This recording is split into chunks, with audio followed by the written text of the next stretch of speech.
So, yeah. So where we left off was the group left one of the hideouts, and they managed to come across what appeared to be a clearing or no, not a clearing, a grotto that housed a young green dragon that was injured and dying. The group decided to take the dying green dragon's egg while it was, it asked you. So there's that. You guys managed to strike a deal with the smugglers that was in one of the hideouts as well, with the Duchess, and you guys decided not to go where Layla's sister was supposedly hiding out, because she said that we may not be ready for her. So you have just reached the gates of Kiron, which is the capital of the island of Ventarhaven. You have reached the capital. So the gates are dawn. It opens. So we're gonna start off with the general description of what it looks like and how I designed it. So let me just get the environment. Do I have?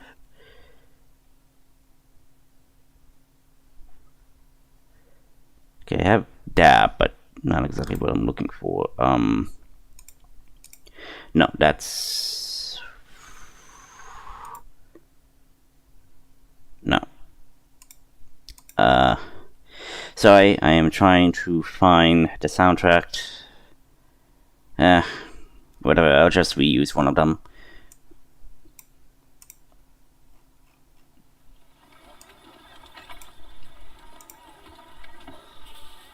So you guys drive your carriage through the gates of Ventarhaven. You see that this city, as soon as you enter the gates, you see what appears to be architecture of both Yaren and Firham design, both mixed in. So like it's a combination of both in the sense of Roman and Egyptian style architecture altogether. But the one thing you do see that appears to be piercing the sky from your point of view down below is this large pearl white tower of sorts. You could surmise by this image you see that is possibly the Citadel.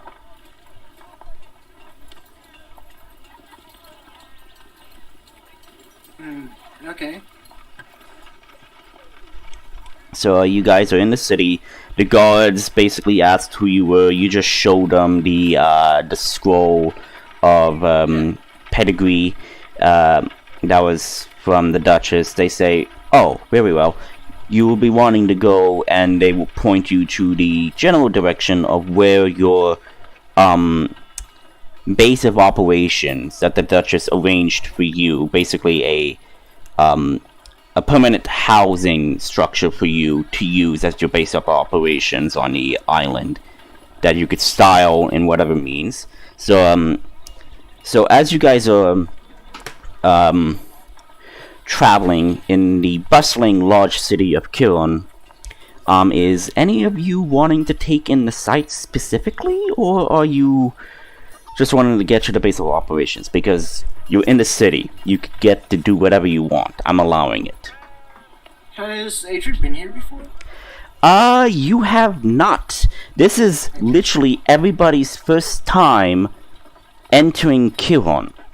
This was also your first time on the island, so none of you have been to Kiron yet. And you have all been told about the city of Kiron by the Duchess and by the Lord that was in Haven's Cove. I guess Adrian just like take a look at their defenses and their like what their guards look like basically as they're traveling. So this would probably, I would say, roll a perception check. Perception. Because you're looking at their defenses, right? You're not. So 22. Okay. From the other places you have been to, Haven's Cove was basically like a small, like rural type, small town port that, like, got one of the various spices and all that. Basically, it's more of a trading place, and it was ruled by like a lord that was a bit, not in the sense of strictness, but still strict. But they had a militia, so it wasn't exactly full-blown military might. But when you went to Aten Port, which was within the Duchess's territory, you saw a bit more militaristic styles, because that had a bit more Yaran-esque military architecture there. Haven's Cove was also Yaran in design, but there was also some Philham living there, but it was a bit more laxed. In Ravenspire, that place was basically like a small town, military town, which the Duchess emphasized on training as well as knowledge. They wanted to make sure that their home, the island, is well defended. She helped, in a sense, put forward academic training in the military arts, both in physical and magical. So as you're looking into Kiron's defenses, you can see that this is basically the culmination of both Yaran and Philham military tactician and defenses. So you see what appears to be large-scale ballistas on the walls. You see what appears to be, in your sense, magical podiums on each, like you're entering like a district of the city, and as you see, there are like podiums of sorts. Not like podiums, but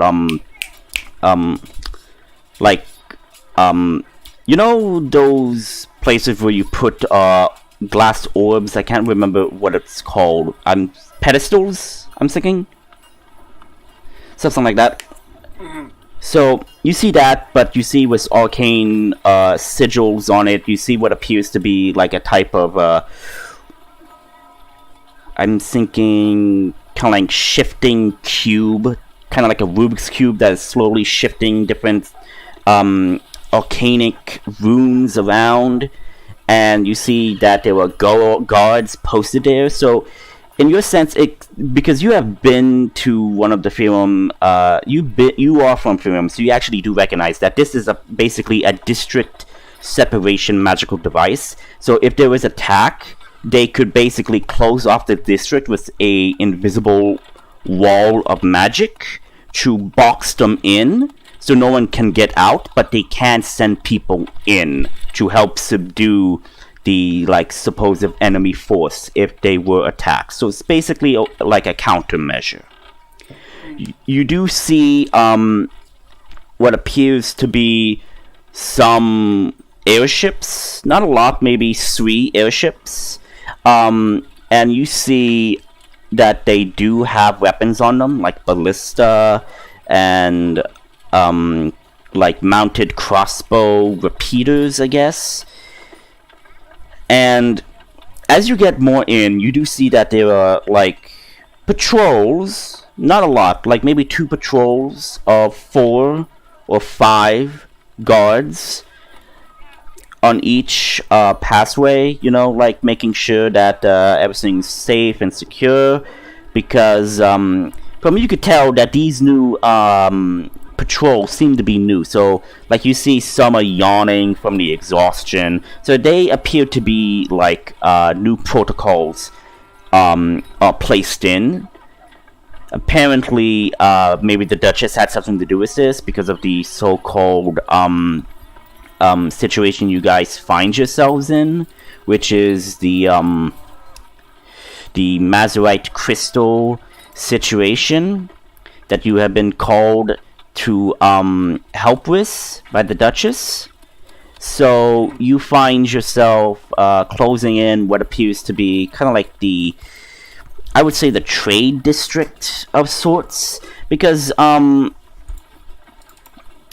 do have a basic map of what I wanted Kiwon to look like, but like I would say you kind of like find yourself like in, I would say, the Nehak Plaza of sorts, which is this big place with a lot of trade and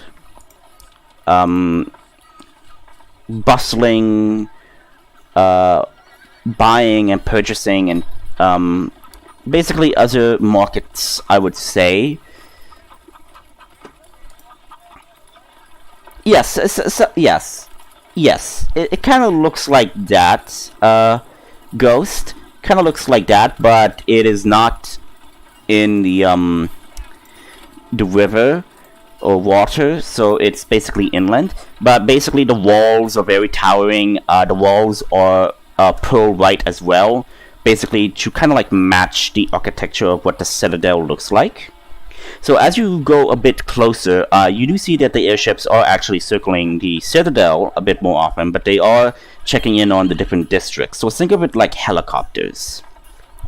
So as you go in more, you do see that you do see what appears to be some individuals who are not wearing armor, who look like civilians, but you could tell by their postures they appear to be military in the sense of their training, of how they like act, walk, or prostrate themselves. You could tell that these people are probably undercover. So you do see a couple of them as you are traveling down the street in Nezek Plaza. So that's what you get from the general essence of what you see in their defenses. Okay. Or this is going to be asking Nell, is there a place that can help me with my condition? Actually, did I have you roll last session about your condition? I don't think you did. Yeah, you did. Okay. I'm pretty sure you did. Okay, yeah. So, like, it did kind of, like, spread a bit. So you guys could, if you want, go to a healer. Probably you might find somewhere or ask around. Or you could head to your base of operations. Again, it's entirely up to you. I'm allowing you to explore.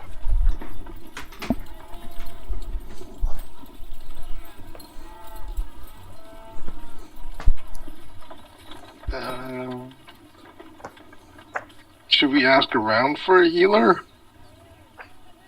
I don't think that's wise. It just cause possible concern in the general public.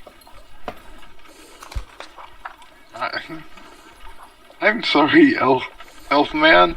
You're not the one who's going to mutate into some weird, ugly creature.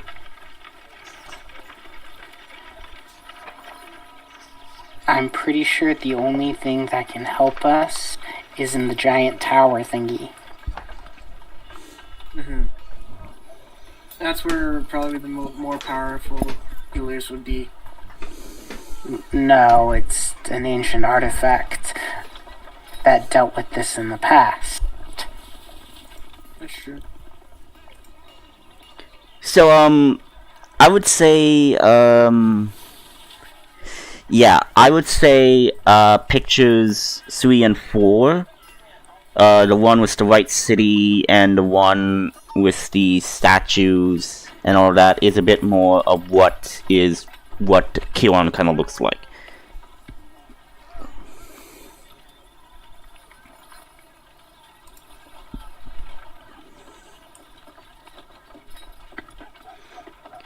So, where are you guys wanting to go? Yes, I said to the tower. So you want to head to the Citadel? Okay. Mm-hmm. So you guys go to the Citadel. So around the Citadel, you do see what appears to be merchant stalls. A lot of merchant stalls. Like different ones, kind of like a bazaar in a way.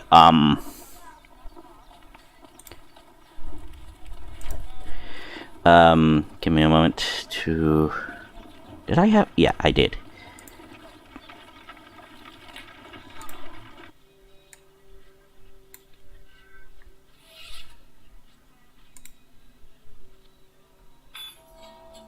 Yeah. So you see that this appears to be more Firhum, with this bazaar.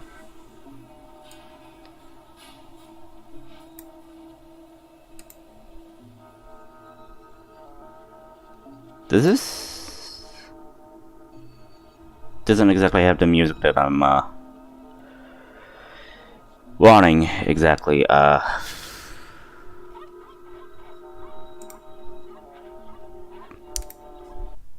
Okay, like I'm trying to go with bustling, like bustling, things, but yeah, marketplace, but it doesn't have that. So we'll just go back to medieval town music. Because it says desert bazaar, so I'm seeing it's more in the desert, not exactly city. So that was my fault in that regard. So anyway, you do see stalls. They look a bit more Firhum esque, because you see tapestries, carpets. A lot of more trade is around the Citadel, because it's supposed to like influence, enlightenment, progress. So you see some things that appear to be different, some magical items or magical tools you have never seen or laid eyes on. So you could see that they have been advancing a lot, since they no longer exactly have to answer to the laws and the cultures of Yarin or Firhum. So their culture is still a bit the same, but without the restrictions, they were able to advance more freely, is what I'm trying to say.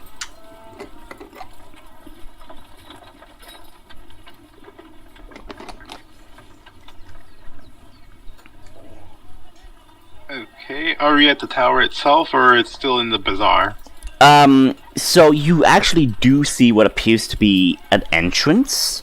Well, actually, you do see, the bottom has multiple entryways for the Citadel. So you see that, and you see that there are some guards there, some officials who like basically check entry to see who wants to go into the Citadel and whatnot. So you can go up to them and ask if you are allowed to go in or not. I'd like to pull out our little Sheikah slate thing and ask the caretaker if there is a side entrance into the Citadel. Okay, so you activate the slate. The caretaker magically pops up and says, let me see. Accessing files. Apparently, there is an escape route that allows people to escape if the Citadel was ever under siege. It is possible to use it as an entry point if that is what you desire. Well, the escape route is most likely quite a distance from where we are. Not much to have the escape entrance right next to the main entrance that would be being sieged. That would be quite logical, Sir Nail.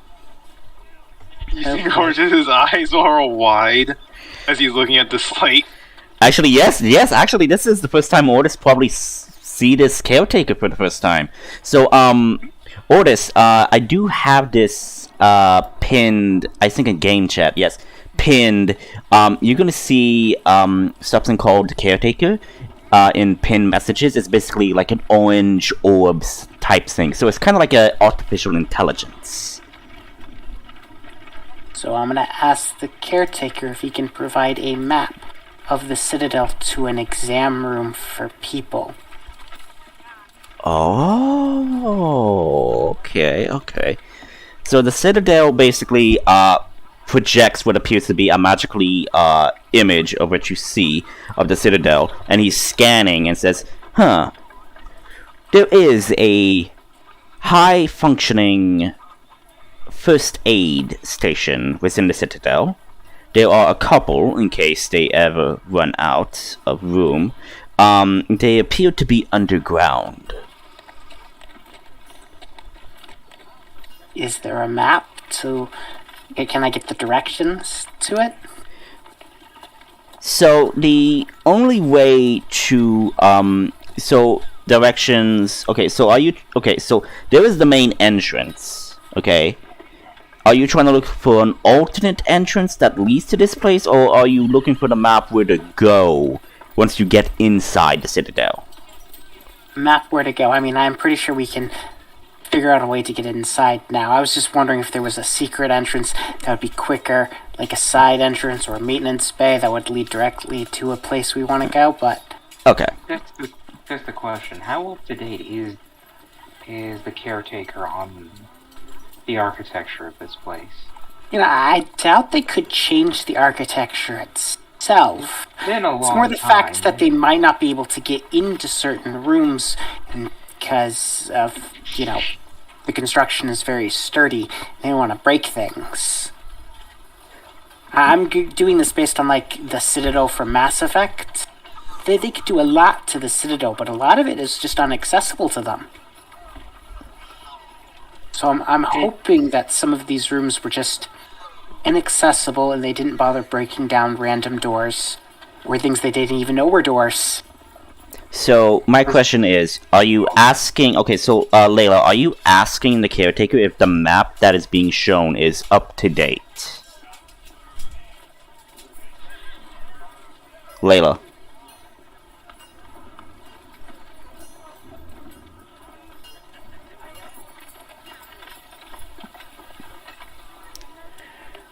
Okay, well, Everything's mute. yeah, so, yeah. So, Layla, are you asking the caretaker itself if the map that it's showing now is up to date? I was just... Yes.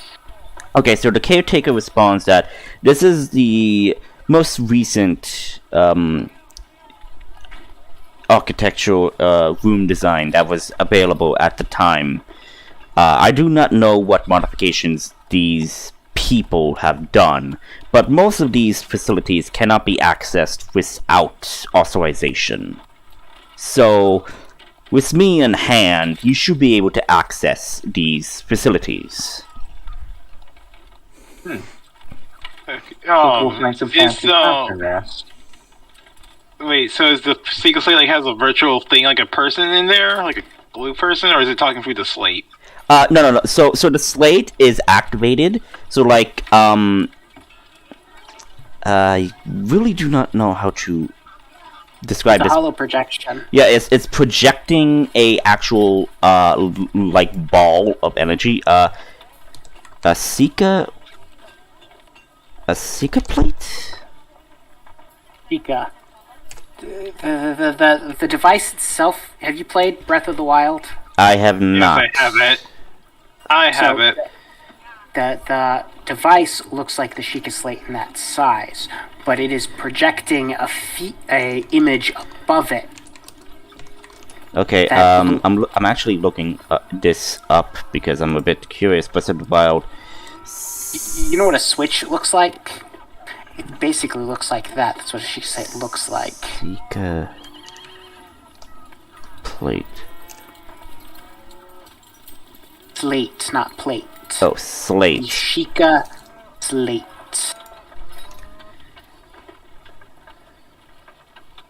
Sheikah slate. Oh, okay, yes. Okay, I see the image. So yes, that is exactly what it looks like. So and yes, there is an actual hollow projection of the caretaker, which is in pinned messages right below Shala and above the Raven picture. So this is basically what the caretaker looks like in the sense of his AI. He's like a caretaker. He was not like the more like militaristic, and they would be given more like serious forms. These are basically like maintenance artificial intelligence. Basically what he described himself as. Okay, Orange is poking at it. So your finger is actually going through the orb, and the caretaker is saying, "Yes, may I inquire why you are poking me?" What are you? I am caretaker version 5-05-6.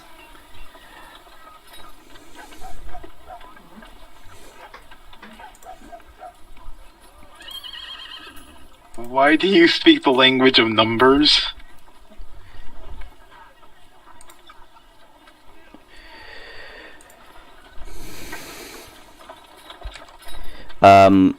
When you say numbers, He's basically asking why you have a number in your name. I am... That's the name it was given.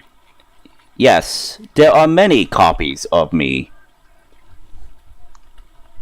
Most are broken. Most are broken. Some may be still functional, but in standby mode. I do not know. I can access other facilities, but I do not know how many facilities are still active. Okay. Option 1, but anyway. So yeah, I'm gonna ask the caretaker to display a map from what he would consider the main entrance to the Citadel to the fastest Route to the underground medical facility. Yes. I'm assuming he'll display that. Okay, so the medical facility that you are asking for is not exactly a medical facility, but it's a scientific facility, and they mostly wanted this not to be attacked by projectiles that could help topple the Citadel. So they wanted their research facility to remain underground. So this is what he's describing. So the caretaker displays a map route that leads from the entry that you see where the guards are, and he's saying that you will need to take a projection lift to go down a level. Are there stairs? There are stairs, but the fastest route, if you are wanting to get there quickly, will be the lift. Let's take the stairs. Understood. Directing you a route to the stairwell. And he updates the coordinates. Okay, let's go to the research lab. So you go up to the Citadel front entrance. Well, entrance way. It's kind of like an open circular thing, with multiple entry points. Like It's a round tower with multiple entrances. I'm exactly, assuming matching with the cardinal directions, north, south, east, and west. exactly. Yes, exactly. How big around is the Citadel's base?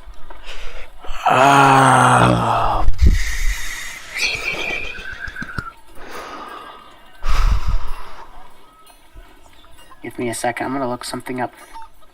I would surmise that it is big as the Roman Colosseum.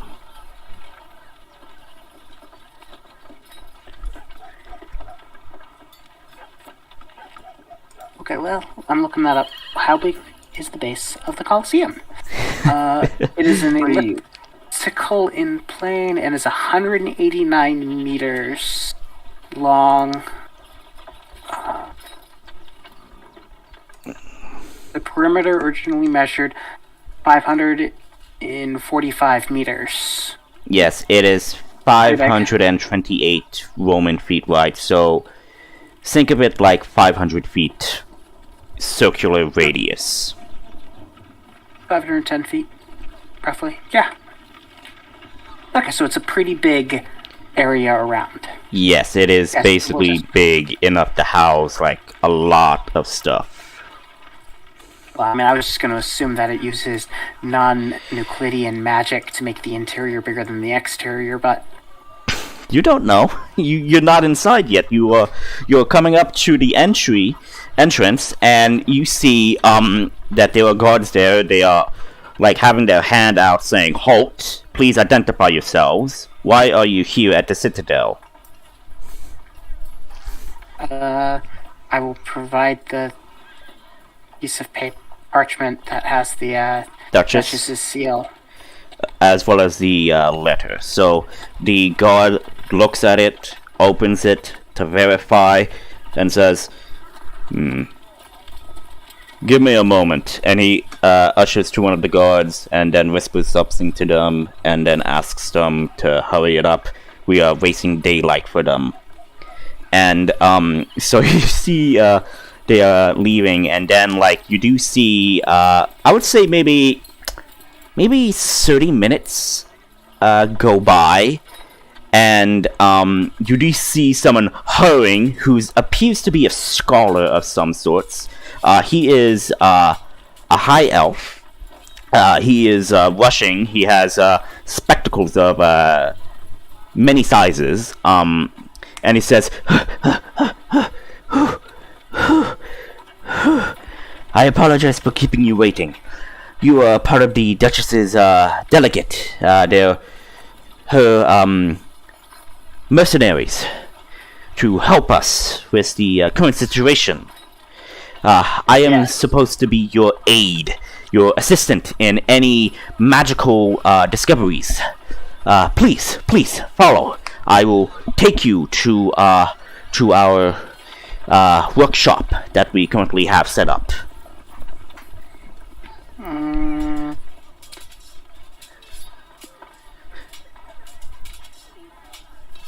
Let's see, Let's how do I go. want to say this? We'll lead the way, actually. We have a stop to make. I'm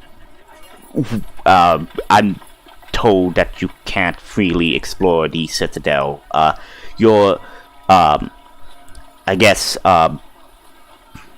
level of security is 1, and my security is 3 at least.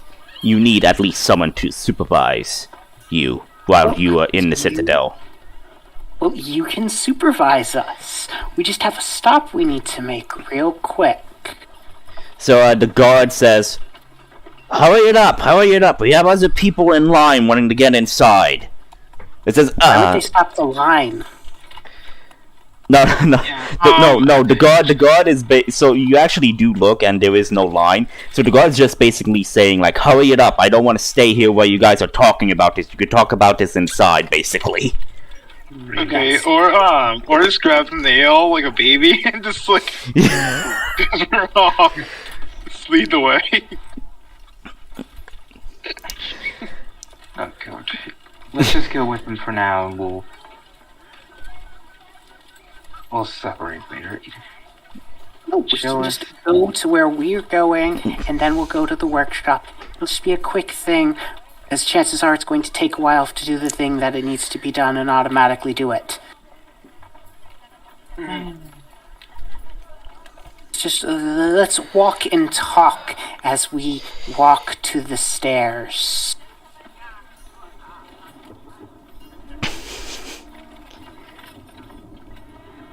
It's your call, guys. I'm allowing you to do whatever you want, but understand there will be consequences if you do something. We're going to a part of the facility they don't know about.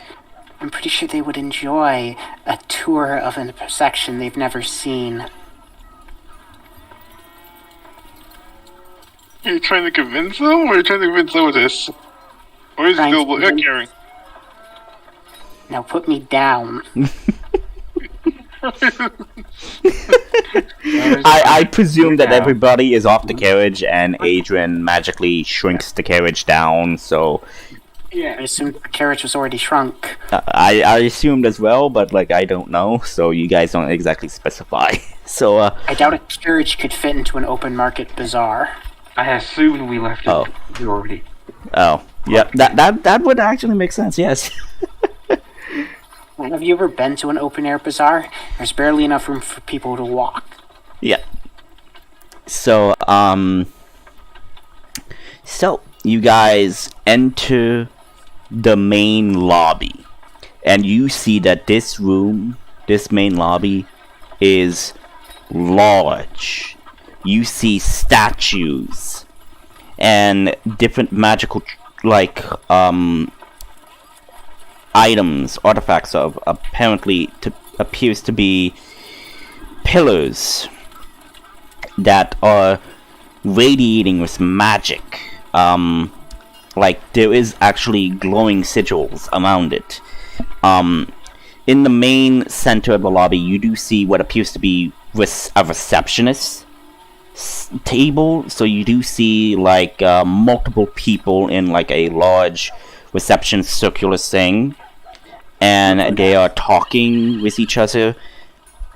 And the assistant says, "This is the main lobby, as well as the quest center. We do hire mercenaries and military personnel to take on the more dangerous quests within this region if there is ever a situation. The Duchess has offered you access to this if you wish to take on any quests that are available in this section. Think of it as a more sophisticated adventurers guild." Interesting. "Please follow me." And he is leading you to the staircase. Also in this lobby there is apparently what appears to be a cafeteria. It is large to hold multiple individuals, because you do see workers and the guards there eating lunch, drinking, and all of that, so being merry on their break. I got a couple of questions. Okay, are you asking I'm asking the assistant? Yeah. Okay. Is there anyone around here who could use messaging magic? Why, yes, the receptionist is able to send messages if you require it. To anyone? To anyone, yes. Okay, that's nice to know. So the facility where you're taking us, what's it about? Oh, the workshop is basically the main headline to all of our magical successes, such as advancement in our magical technology. As you see with our advancements with the security pillars, they are a bit more advanced and can be activated remotely. Usually we would have to manually activate them, but now, with a press of a button, we can magically activate them even from here.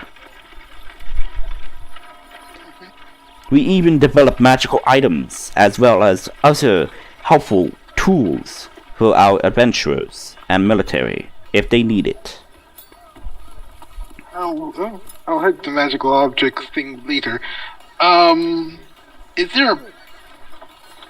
Yeah, Boris grabs the, shake. Not letting him grab the Sheikah slate. Make composing, dexterity checks. I would surmise would be the best course of action. It would be in my bag, and he'd be grabbing for my bag, and I'd be like, "Nope."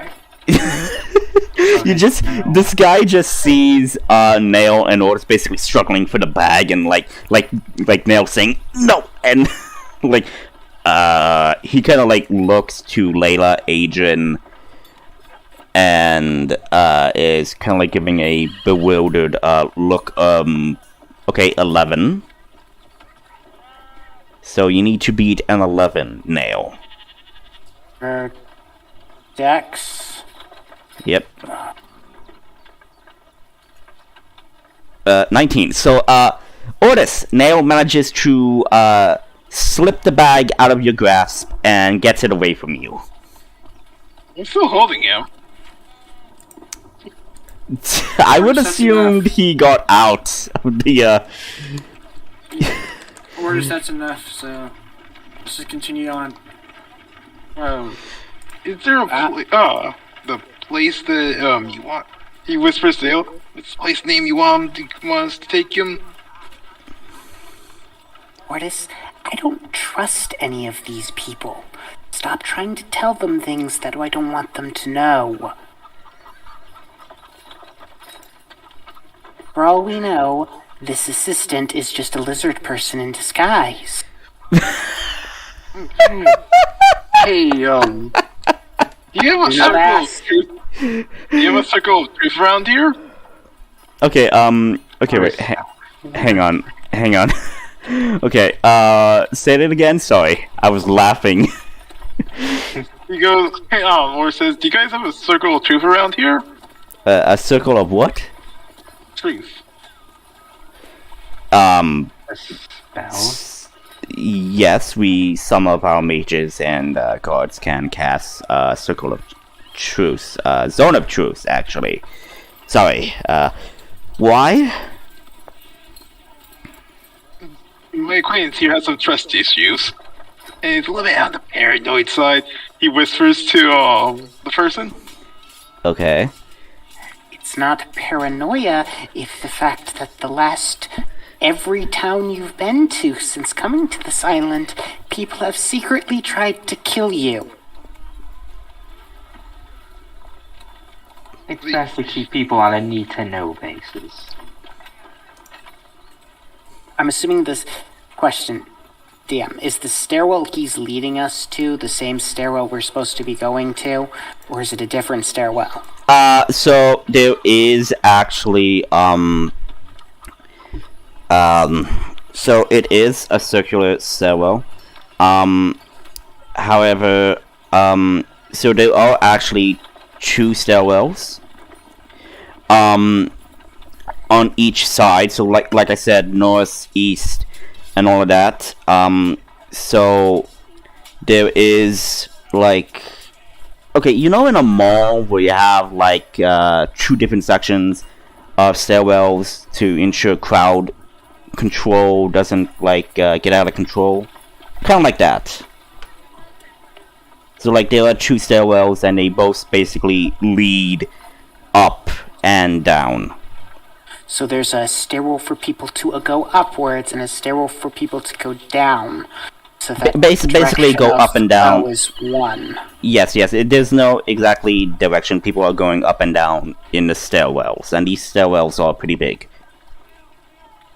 Okay,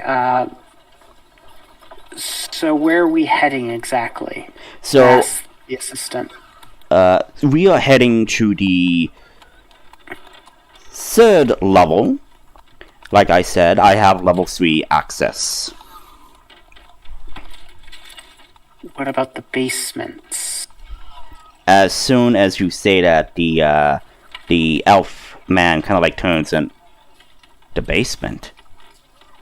You know, stuff below us? Don't the stairwells go down from here? You kind of like look at him bewildered, and then like he looks at the stairwell, and you only see the stairwell. Basically, there is no stairwell going down.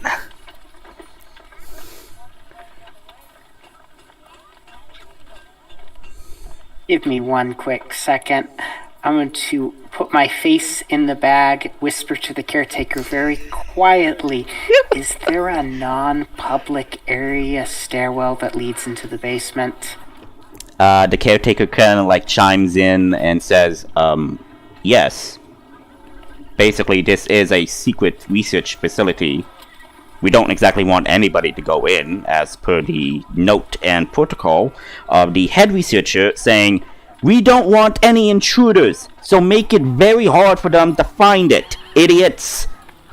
That is what the note specified. Is there a stairwell on the third floor that leads to the basement that is off the cuff and pass? Yes, there is a secret stairwell that leads all to the floors. Yes. Okay, lead Including the the way basement. to the workshop. So I'm gonna reach out Okay, lead the way to the workshop, to the assistant. So the assistant just watched you do that and like, he's gonna insight check you. I don't care what he does. I'm not lying or being truthful. 15. So he does know that you are being a bit secretive. He doesn't know what, but seeing that you do have the Duchess's seal of approval, he's gonna trust you. He just thinks that you're a bit... Woohoo! Odd, I'm an alchemist. Yeah. That should be standard. Yeah, so yeah, he does lead. He leads you up the stairwell, the public stairwell, as I would say, to the third level, and you do see the third level. There are guards posted. Like the second level, is basically like kind of like a social area, kind of like Employee lounge. yes, the employee lounge, if you would. So you see that there are guards there, and you do see that there are different scholars and all of that doing work with magic. You see Dumb basically with 2 orbs on 2 pedestals, and you see that one orb is with fire, the other is blank, and they are testing it, and you're seeing that some of the fire energy is being transferred to the next orb, and they are looking at it, seeing if it's going to work, and small explosion happens, just a puff of smoke, and they are covered in soot, and like... Assistant, I have a question for you real quick. How much of the Citadel have you explored? Well, I have been here for maybe... I mean, not personally, I mean, how much has the royal we explored? Oh, you mean the main government and their, like, people here. I would say maybe about... maybe 70, maybe 60%? Why? Well, that percentage would only be accurate if you knew the total size of the complex. Are you asking the GM or the assistant? Nah, I'm making a comment. He said Oh. 60%, but one would only be able to say a percentage if they knew the total size to begin with. So the assistant kind of like cocks his eyebrow and says, "What do you mean?" If the facility was larger than you thought it was, then your estimate would be off. You should say in square footage rather than a percent of total. Well, there are large number of floors, and this citadel is very, very, very large. I would presume that we have at least maybe about maybe 50 floors searched.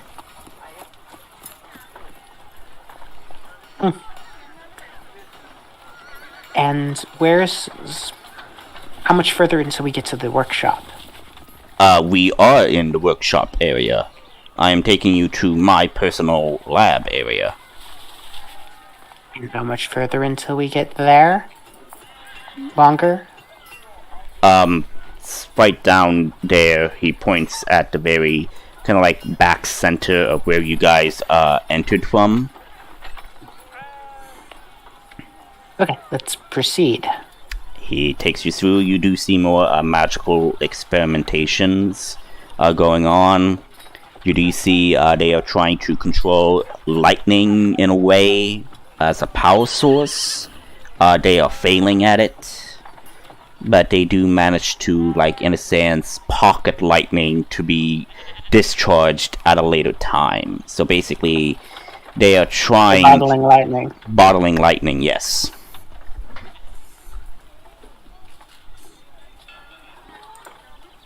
So they're trying experiments with transferring energy between one source and another and bottling lightning. Yes, So some. just energy manipulation must be the primary duty of this floor. Where they are like doing other magical stuff. You do see in a couple, like a large area, you do see what appears to be the robot mannequins that you saw at the Blossom Tree facility, and they are trying to activate them. They are trying many different ways to activate them, but every time they activate them, they kind of like go a bit haywire and then shut down promptly. So it does not Because they looks away from those things. because they lack the activations. They lack the authorities to command them, most likely. That or they lack any of the knowledge how they actually function. Well, So you do eventually make your way to this guy's private lab. You do see that there is more security with the guards, and he then says, "Please wear this." And he kind of like gives you what appears to be a mask and some gloves and like basically aprons of sorts to make sure that PPE. you... What? Why do we He have hands to us wear PPE. What? Layla, what are you trying to say? Sorry, you finish. He's handing us PPE, personal protective equipment. Oh, thank you. Yes, he is handing you personal protection equipment because you are entering what appears to be a still environment, and you actually do see crystals in there being handled by other scientists and scholars. What type of crystals? As I The said, Doomsday kind. yeah, the Doomsday, like the crystals you guys have been handling, which was the Mazurite crystals, the Soctone Mazurite crystals. So, I think, did I actually describe them? At one point, I want to go with black in color. Hang on, I do have the... I thought they were purple. Yeah, I purple. had the lore, give me a moment. The creatures they make have black blood. Yes, They're black ichor purple. blood. I want to go with the very dark purple, though. Yeah, damn, I do have them. It's probably in my other notes. Hang on, I have multiple notes. It's fine. We know generally what's supposed to look like. Yeah, oh, here we go. I think this is it. D&D notes. Soctone Mazurite Crystal.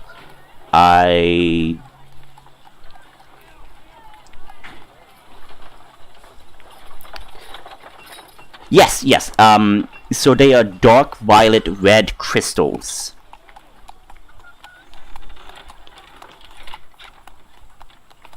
So violet is a type of purple, so it's a dark purple red crystal.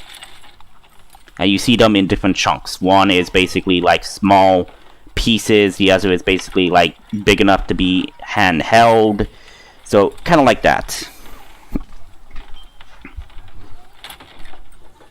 Wait, does the personal protection gear fit Ordis? So they are adjusting, I guess. They are giving you... Actually, how big is Ordis? I mean, I know you are humanoid medium, but in a sense, how big are you in a sense of size? I think he's 8 feet tall, 300 pounds. So, Think of Shaq, Shaq? What? the basketball player. Oh, Shaq. Thank you. So, yeah, they actually do have different sizes, so they actually do come together to make a makeshift size suit. Well, not suit, but protection gear for you. So it does take you for a while to get dressed, but for everybody else, it's actually very easy.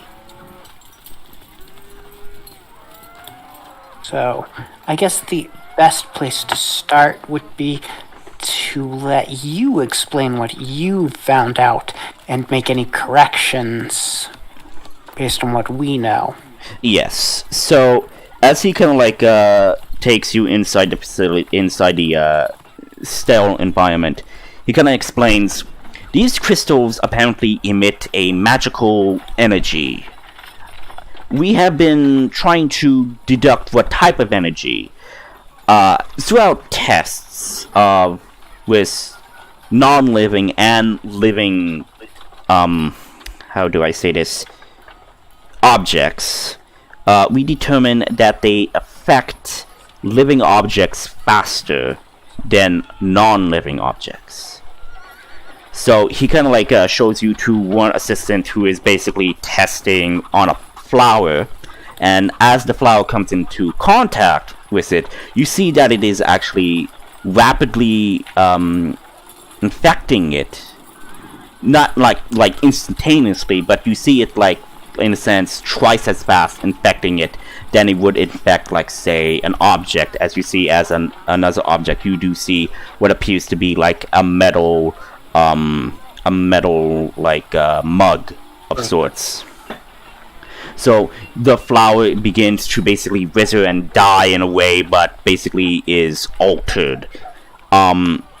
We theorize that it has basically, in a sense, anti-life, but also creation magic, in a way. Basically, it kills the original creation, and then uses its newfound energy from this dead creation to create something, well, horrific, as he kind of like gestures to a containment cube where you see what appears to be a flower, just like the same. You see what appears to be a rose, but you see it like a bit twisted, a bit more monstrous. Like you see the flower head kind of like shift into that of kind of like a Venus flytrap with its petals. So it's kind of like opening from like the rose petals and all of that, and it's like great, it's breaking the box, and kind of like gives a gesture, and you then see them basically release what appears to be electricity into the box, and the creature dies. It seems that these things are still still subjected to normal magic in the sense of destruction. We have been, in a sense, experimenting which ones are a bit more effective. We are still going through it. Or is there vulnerability? Okay, who was saying something? I was saying, is it safely secured here? It is safely secured, yes. The Duchess made emphasis on the safety of this. And, well, one of our colleagues exactly failed protocol and was infected and was put down promptly. Everybody is as it kind of like looks behind you, you actually do see some of the workers kind of like stop working for a little bit to look in your general direction, and then like as you guys turn to watch them, they can like subtly go back to work. Everybody's a bit shaken up from the event. Has there been any security breaches? None so far. When the guy became infected, did he immediately transform into a monster?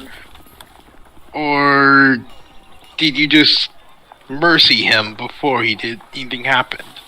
Well, from what we could tell from the event, was incubation took a while.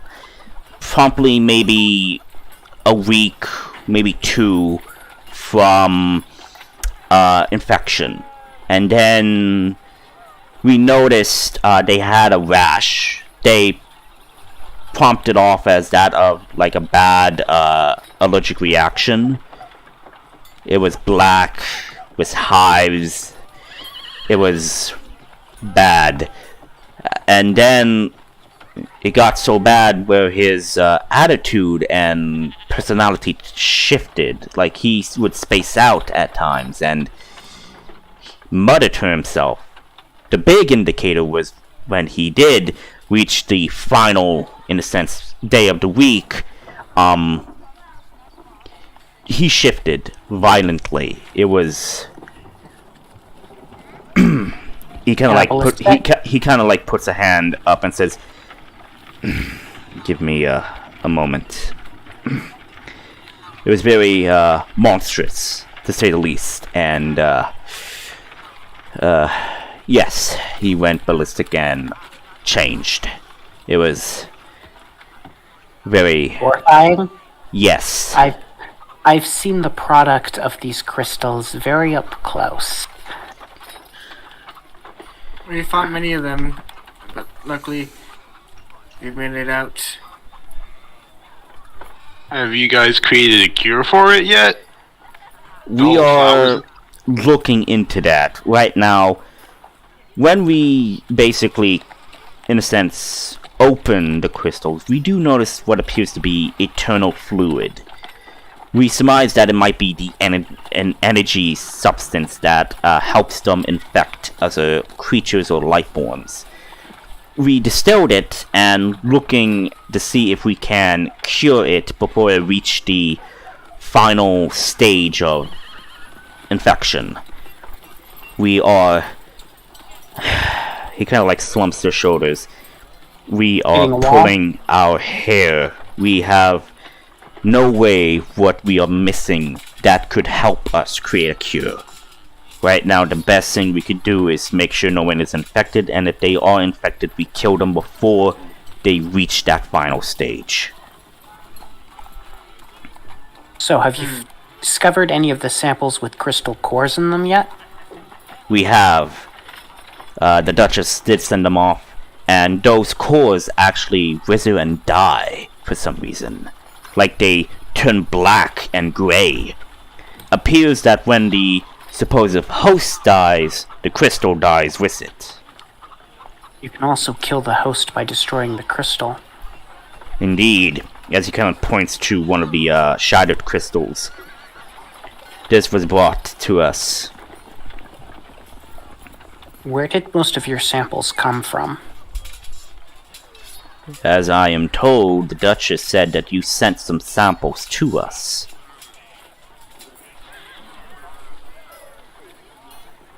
Did the number of samples equate to the box we grabbed? Or are there yes. more?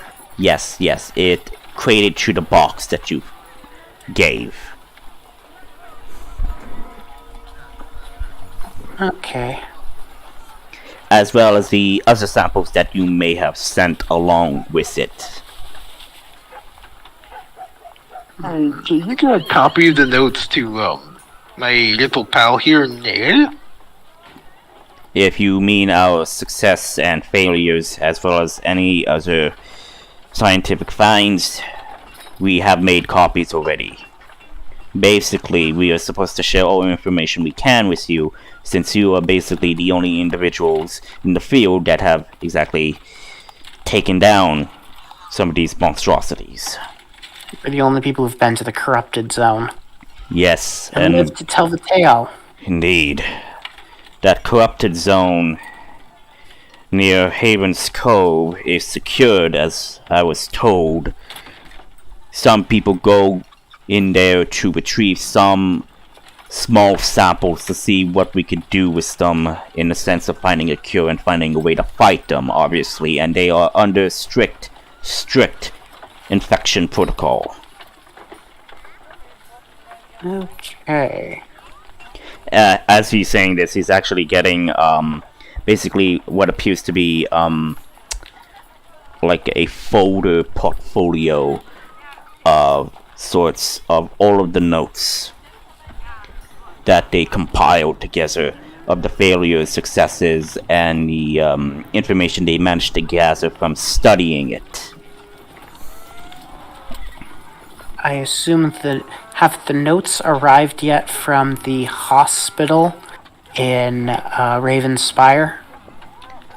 Did you send the notes? I assume the Duchess would have sent the notes when we gave her the evidence. Yes, so the Duchess actually did send the notes, and because they actually used what appeared to be like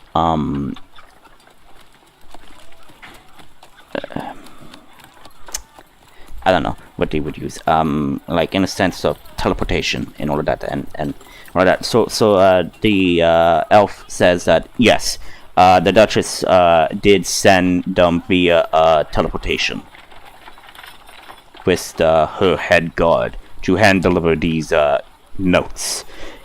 And let's just say this doctor you came across. I do have to say, I am deeply impressed with his medical knowledge.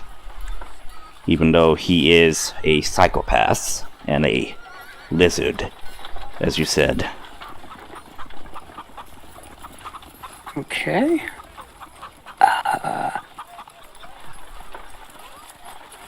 Layla, could you mind asking questions while me and Adrian walk about the facility?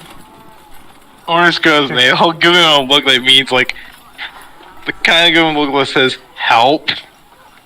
Goes nail. Says, Yes. Or Yeah, just stay there. Adrian, could you come with me for a second? Sure thing. Yeah, Adrian follows you. hey, DM, do they know that Oris has been infected? Have you told us? I think I know. Okay, wait. Are you talking about the scientists in the room? Doubt the scientists will know yet. I No. don't know yet. And I don't think we want to kill them right now. No, because you did a very good job, I would say, of covering it up. Your, rash. Okay. I mean, for the notes. So is What notes? Is Charlotte come with us? Okay, wait, what notes? When we visit the doctor, he was making notes. Yes. Otis? Yeah, yes. Wait, about Otis? Yeah. When we do it, we are using an excuse as Oris was getting sick. So the doctor was doing tests on Otis. Well, I didn't think he actually got to the testing part. No, he never did. No, he didn't. About Because the you tests guys and interrupted him, but you guys did get notes about other test subjects.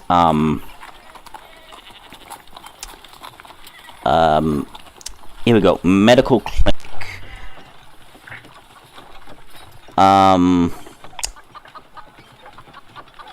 We got 11 patient files and 2 were dead, I do believe.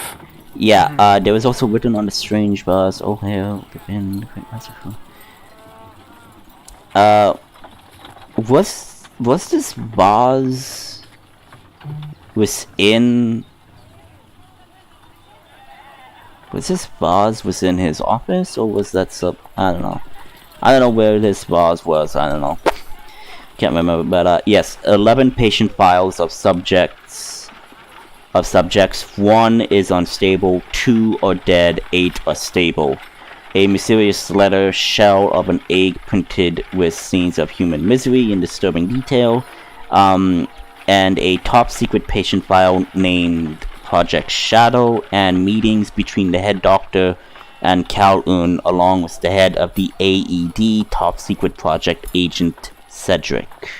So that was what you guys found, and that information was shared. So no, Otis, there were no notes on you. No, we did not give them the notes on you. We just know you're sick, which is why we're trying to get into the research facilities underground, which is why I'm asking Adrian to walk over to the side, because I know Adrian has message while Layla distracts the assistant. Mm-hmm. And Charlotte distracts the assistant, too. Okay, Yeah. so yeah, Charlotte is there. Charlotte is there.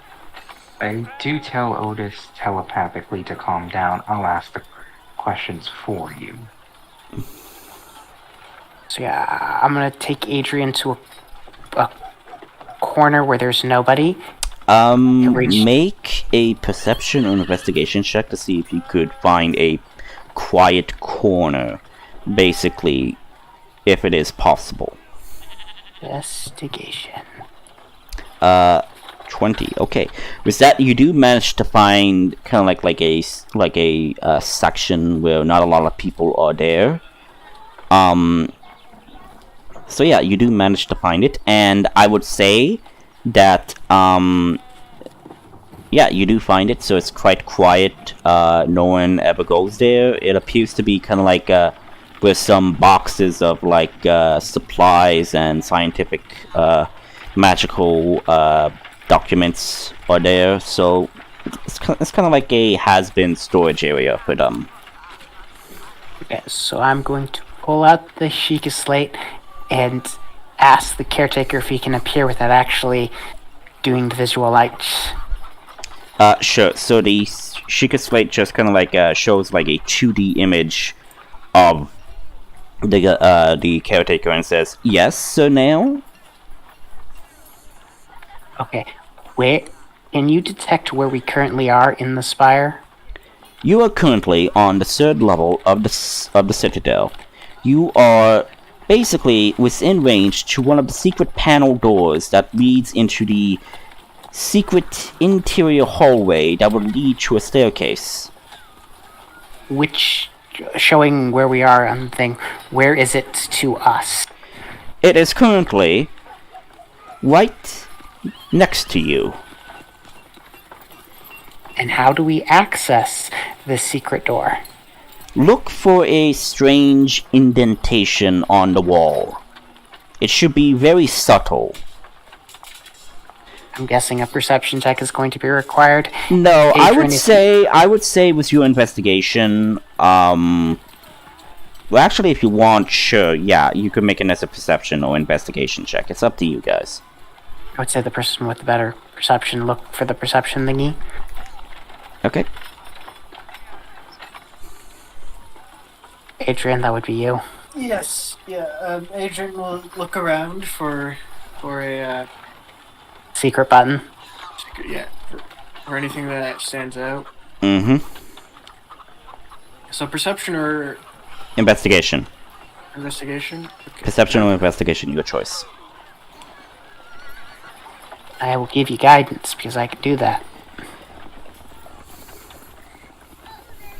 Ooh, accidentally click performance. There you go. 24 or 23. Yeah, 23. With that, you actually do see a small indentation. A symbol of sorts. And the caretaker says, "Yes. Please hold me up to the symbol. And that'll open the door? I will attempt to remote access the door. Yes." Will that make a loud noise or a quiet noise? It depends. I do not know. These doors have never been opened before in the long centuries, so I am hoping they can be silent. Ah. Well, I want you to tell Layla, to tell Ortis to come over here, and that me, you, and Ortis are going to go down to the research lab while Layla and Shala continue to distract from the fact that we three have gone. You do that, Adrian, send Layla the message. Yeah, via Adrian will send Lil the message. And the message is basically for Layla to send Ortiz where they are, while Layla and Charlotte still distracts the assistant. Yes. Okay. So, Layla, you get a message ping from Adrian. Yeah, Adrian will send that message. Telepathically tell Otis to quietly go to where Adrian and Nail is, while I distract him. Or it says I'm wearing armor. Not sneak.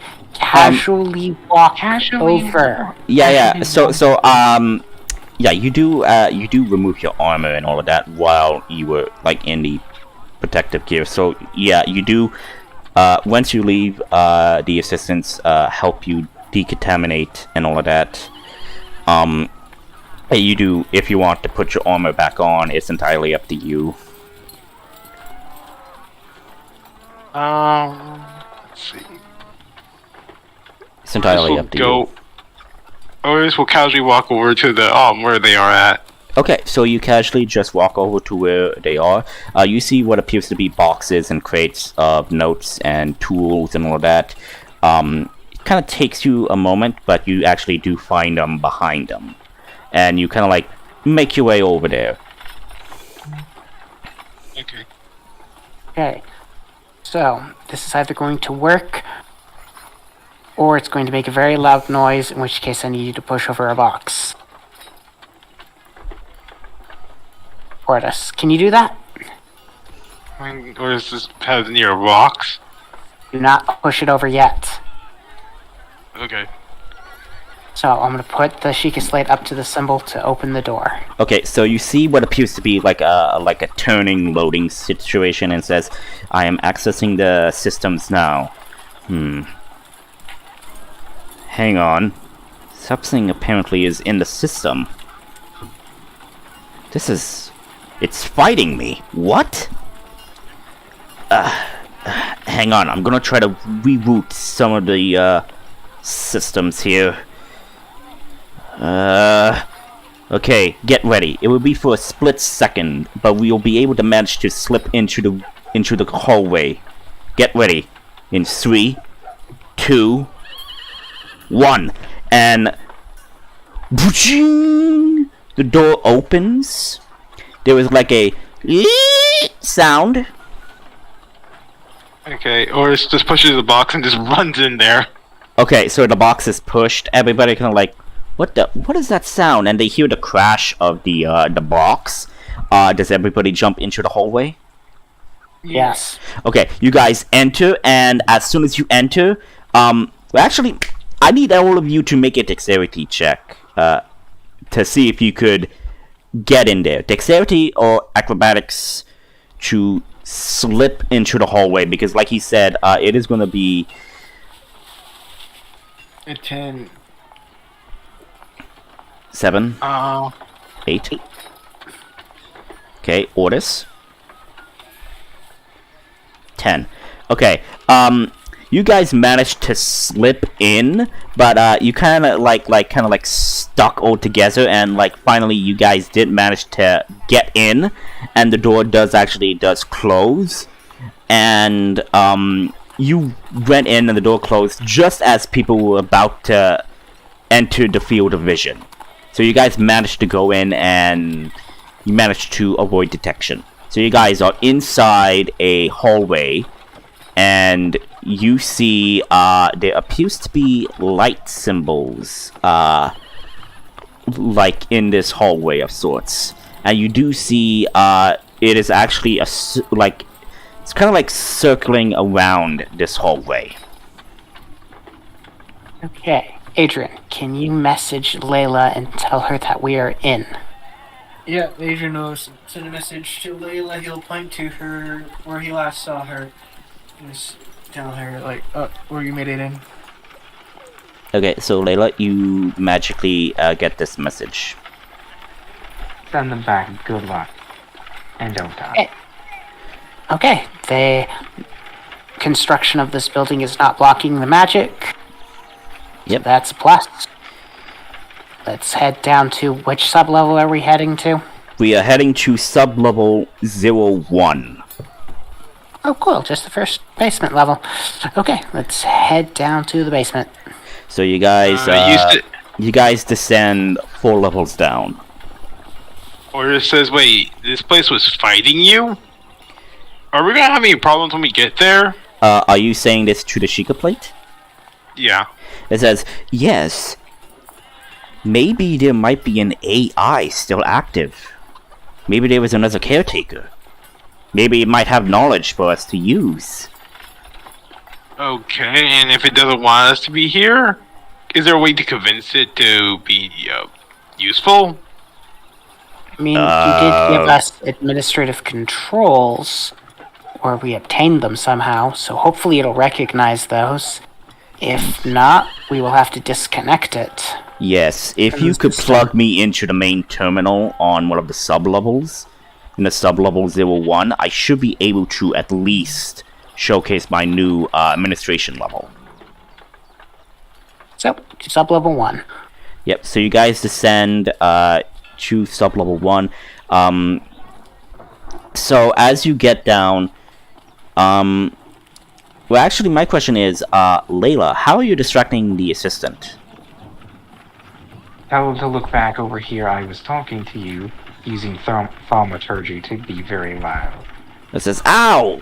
Okay, sorry, jeez. Can we actually discuss this outside of the,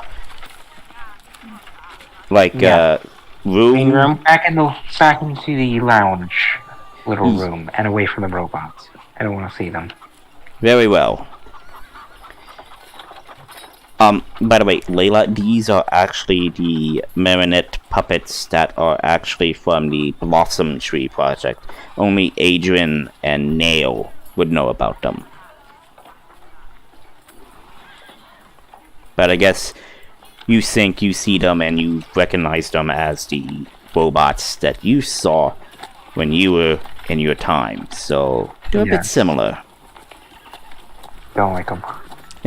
Yeah, so you guys, you make your way to the lounge and you're going to continue talking and asking questions with Shala. So you guys make it to sub-level 01. It is dimly lit, and the caretaker says, there appears to be no power cycle through this system. Maybe I could borrow some and see if we could light our way in this room.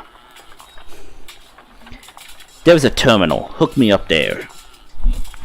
I'm gonna put him in the terminal. Okay, as soon as you do that, let's see.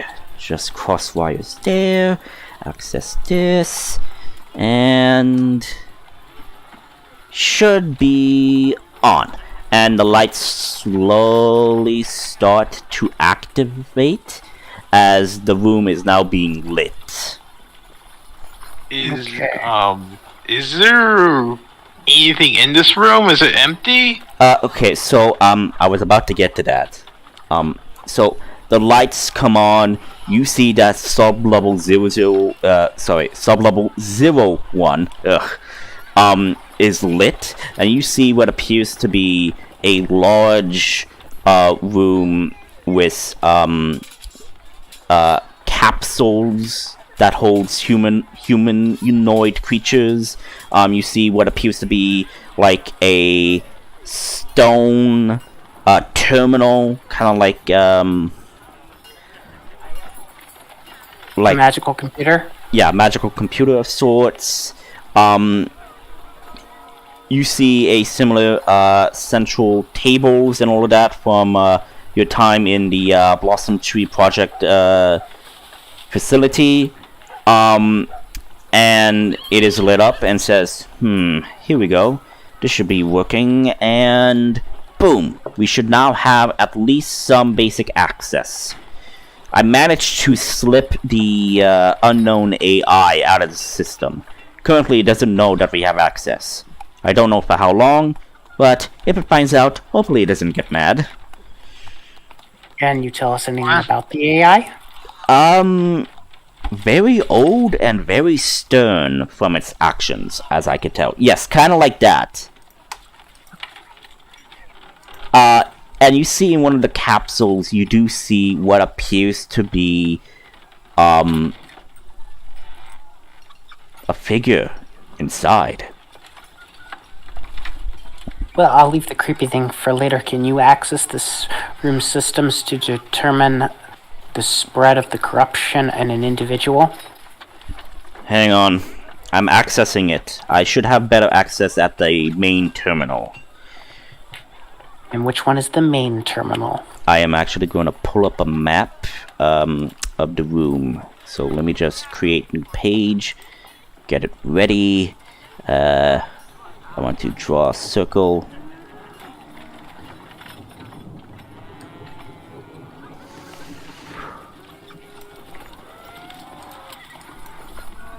Delete that. Adrian, were you were able to smuggle any weapons? Smuggling what? Any weapons? Yeah, his Thunderfang is in Where a to? pocket dimension that he can summon and... No. They allowed you your weapons. But okay. like they couldn't allow your weapons in the This, In the room. yeah, in the sterilized room. Give me a moment. But does Horus have his weapons or not? Yes, you do. Yes. Okay. And equipment? And equipment, yes. Okay. Sorry, my computer is acting up.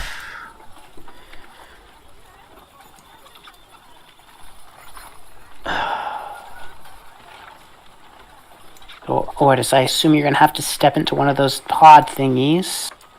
Then we'll get the system to see how bad your problem is and see what it recommends to do to help.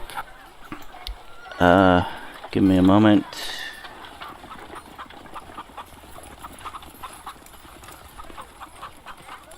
Should be good. Okay. And draw another. This is gonna be that.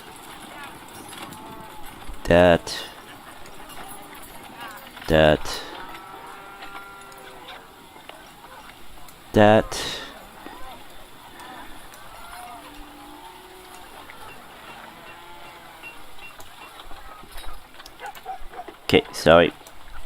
Give me a minute. I am just getting everything working. And basically just getting the stairs where you guys came from. So that's the stair. And this is gonna be this. Actually, I should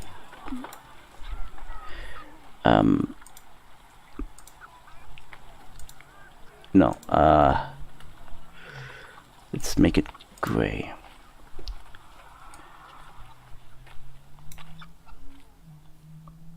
And everything here is map layer.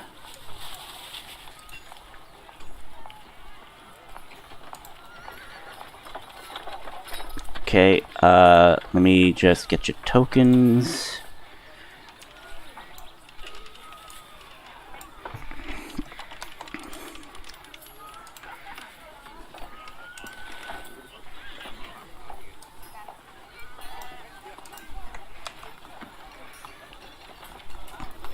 There we go. Just gonna move Elma, Shala, and Layla. I would presume Elma is gonna be with you, Layla, so there's that. So here you guys are. So, gonna move the echo as well. So you came from here, which was the stairwell. Yes. You came up to a terminal. I assume it's the gray box. No, that was so the so the gray box is actually so there's actually a red square that I just put on.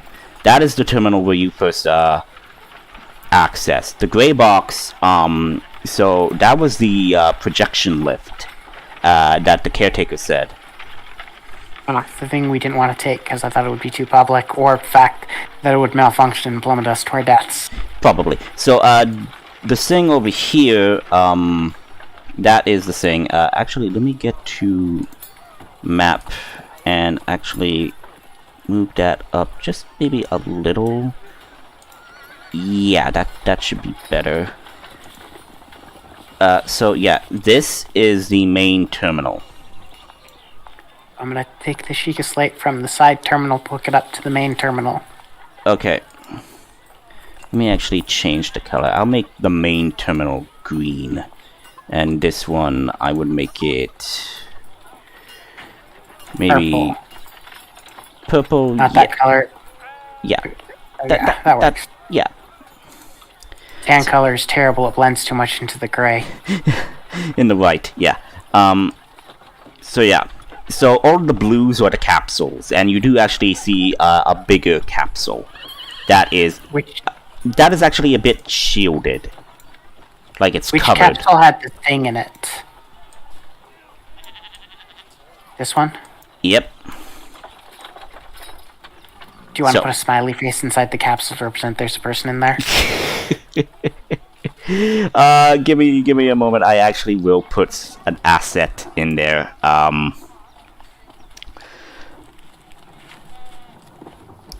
Yeah, Adrian, we'll go take a look at that capsule. See what's Oh, inside. you want to take a look? Okay.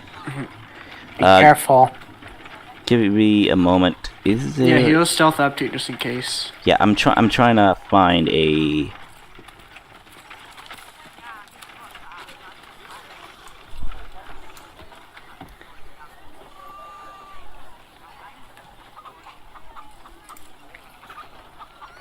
So yeah, that's the thing you see in the capsule. It is not moving. It's kind of like suspended in time, basically. Well, let's hope power doesn't fail to the capsules.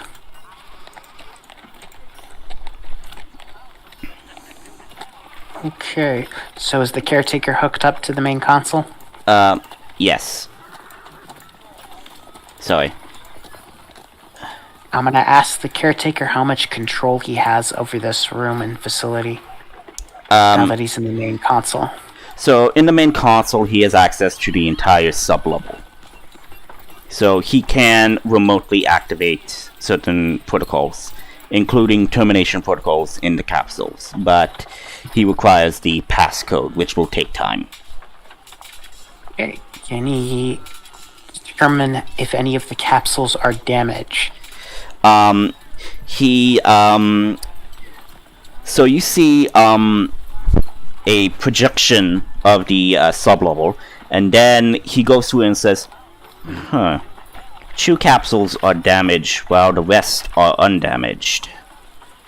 Which 2 capsules are damaged? I will put a X, and I'll use black to mark the ones damaged.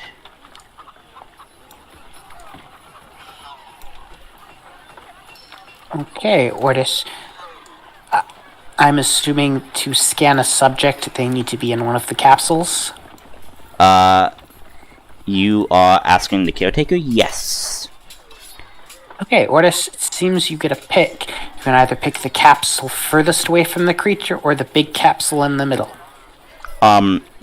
Before that, the caretaker says, we need to initiate actually standard protocols. So, the caretaker kind of like, so the floor, kind of like pops up and kind of like shows a, kind of like a table of sorts. Kind of like an examination table, if you would. So I'm assuming the subject to be scanned needs to lay on the table? Yes, and then if they require immediate medical attention, they will be transported to a pod, apparently. Alright, I am beginning scan. And... So needs to remove armor. Will that matter? The subject needs to remove the clothing as I am reading this protocol, if this is still accurate. As you see, or they start being naked. Well, not naked, but in your undergarments would suffice. Strip down to the loin cloth.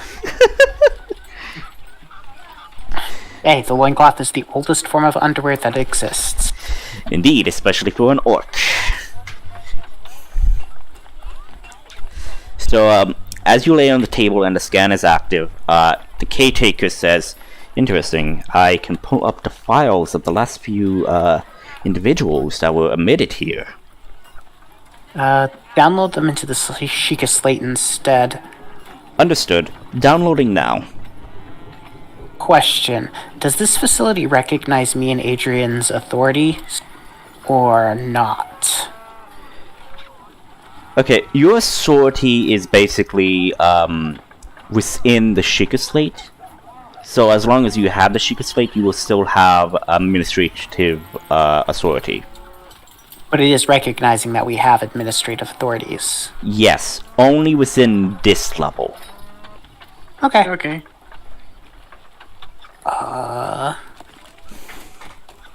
Can you access any information on the current caretaker of this facility? Most facilities Okay. have multiple caretakers for each sub-level and room. One for weapons, one for logistics, others for medical. I could try to pull up the last, maybe see if the caretaker for the medical research sub-level is still active. Apparently, that's not right.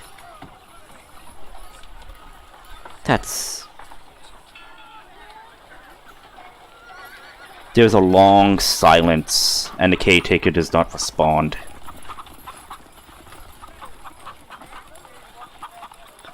Let me guess, the caretaker's dead. The caretaker V505 then responds, "Yes, the caretaker was purged, but that was not the shocking thing. Who did the purging? It was one of the Citadel personnel, but the reason they purged it was because the caretaker was compromised and released the infected upon the sublevels." And as he pulls up a map, you see that there are about like 5 sublevels below you. So you're on sublevel 01. So there's sublevel 02, 03, 04, 05. And you see that they are all lost contacted. This entire facility housed the infected. All other sublevels had multiple capsules. They were Looks like all we're gonna have to released. clear them out then. As far as I'm concerned, they initiated a life form purged. They are possibly all dead and deceased, but we cannot exactly leave that up to chance. This was hundreds, thousands of years ago. What's the probability that they survived, even if they did survive the initial purge for that long? Didn't that doctor dude say that the crystals unleash dead energy? Don't the undead,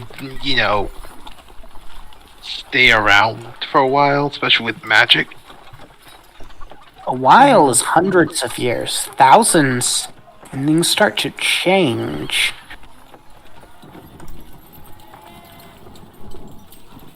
We'll have to clear out each of the sub-levels once we will notify everyone that there's sub-levels to begin with.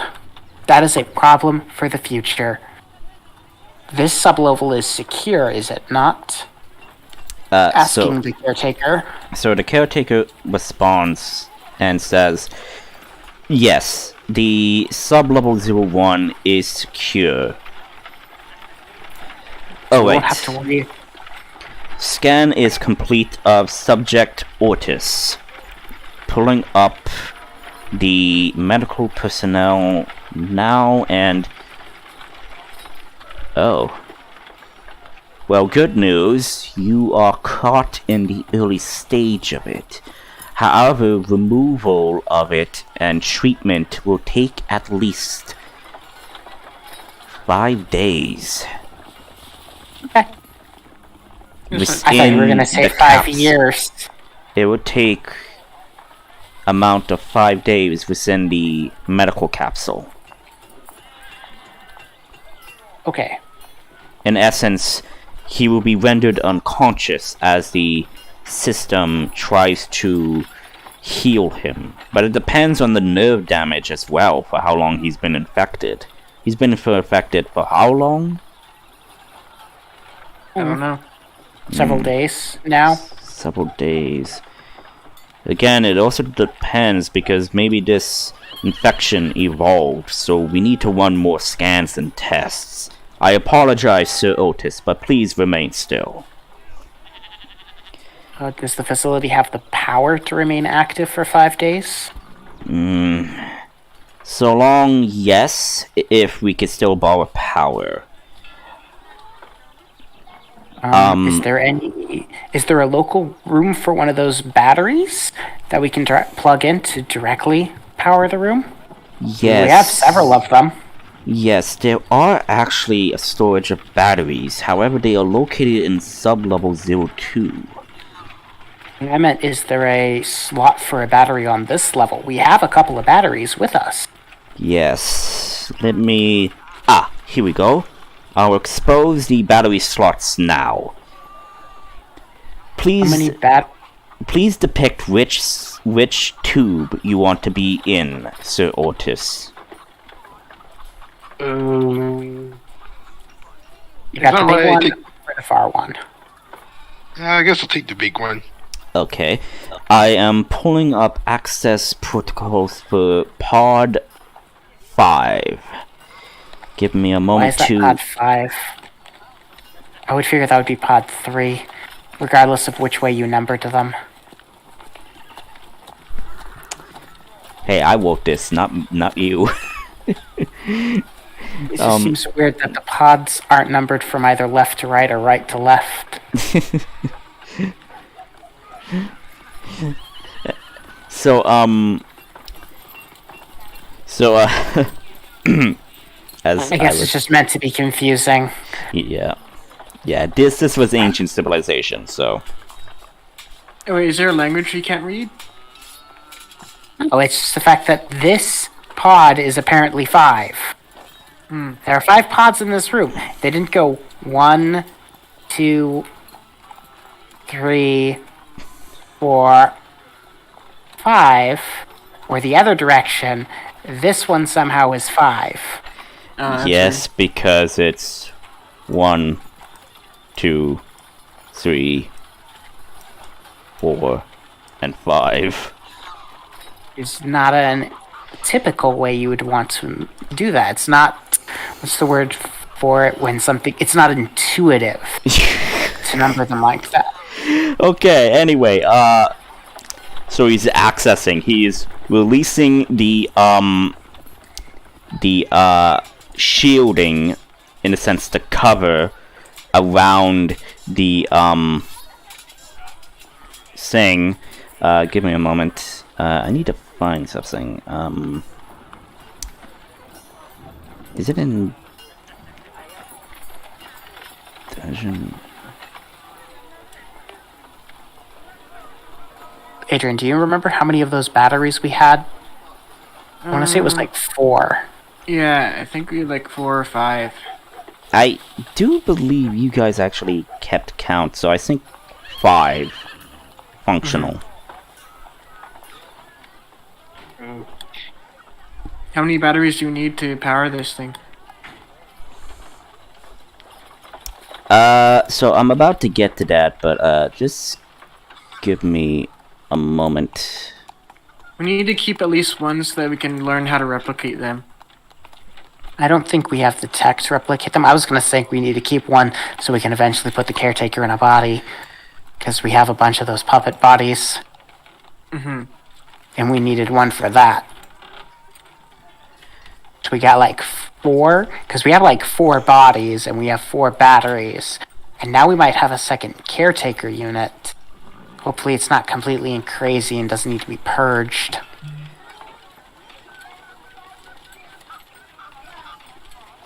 Forrest looks at you. I don't want to ask this. Can you do me a favor?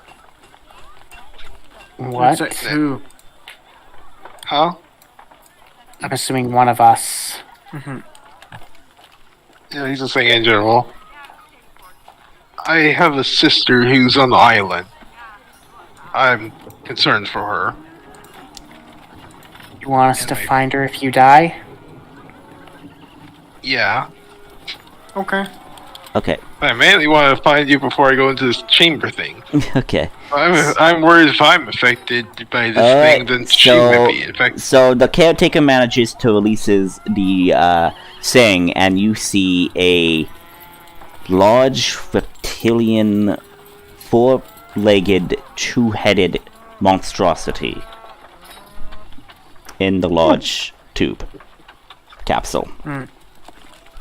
Did he open the capsule? Is it coming to life? No, it is still in a suspended animation.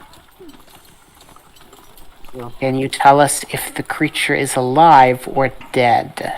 Caretaker says, I am running scans. It is in suspended animation. It is alive, but it is sleeping. It is in induced sleep. As soon as he hears that, Oris immediately jumps back on the thing, grabs his axes, and then Tracy Echo right in front of him. He's immediately reacting to that. It's like, Sorry, strenuous and system has been reacquired. Releasing capsule 5 and 1. And then you hear an alarm. Adrian,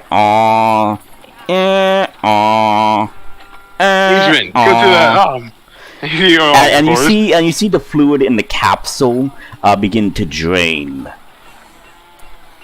Don't damage capsules. Yeah, Adrian will just take out his thunder fang. At this point, while the alarm is going on, Orders, do you put your clothes and armor back on? Yep. Okay. So, the alarm is going on. Meanwhile, Layla, as you are talking with the assistant, answering questions, everybody then hears the alarm.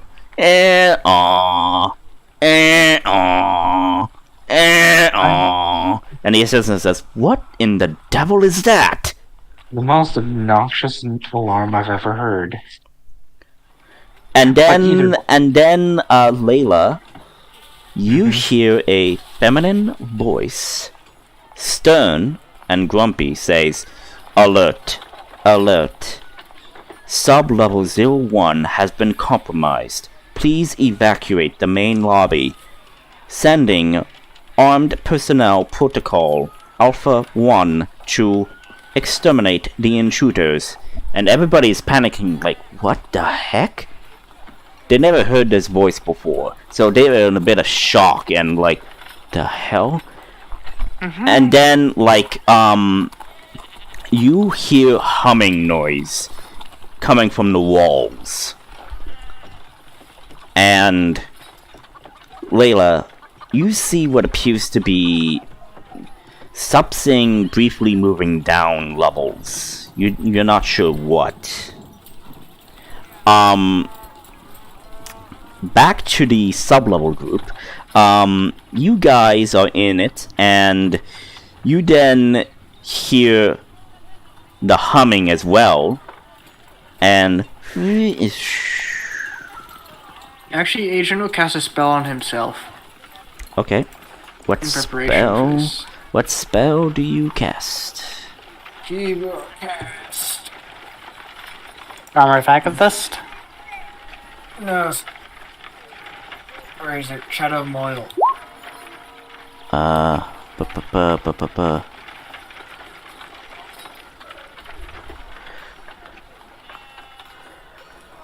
Just makes him. Yeah, you're hard to hit. It makes him heavily obscured, and meaning that he has advantage to hit and disadvantage, and people have disadvantage to hit him.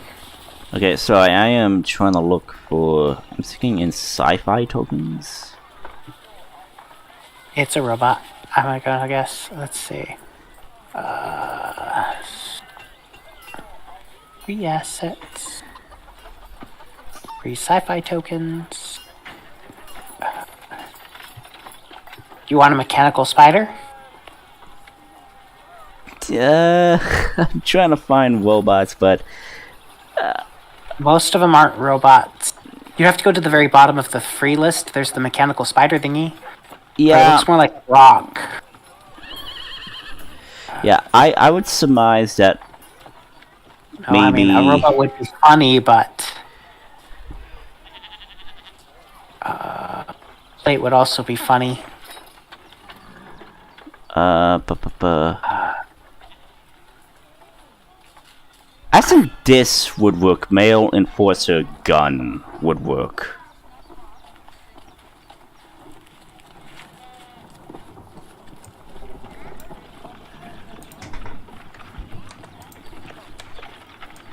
About 5 kind of like of these guys kind of like pop out.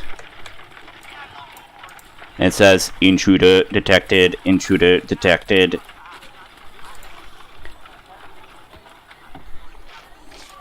And the capsule is like release, and this thing kind of like pops out, and this thing kind of like pops out and kind of like stands, like its 4 arms kind of like stand on the thing and gives a loud guttural roar like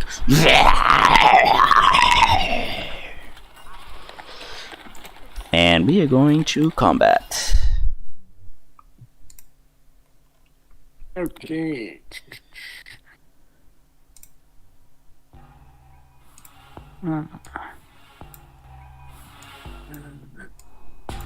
So let me just pull up the where is it, the initiative tracker. Here we go. So 16, 18, 6. Okay, I'm gonna roll 1d20. This is indeed a Hydra, but it is a lesser Hydra. Do I actually have that?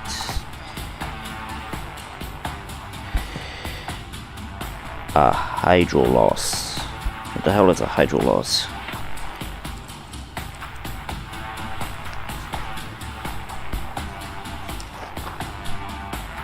No, that's not what I'm just looking for. Okay, so I will pull up the monster manual and see if they actually do have... Yes, they do have a Hydra. Okay.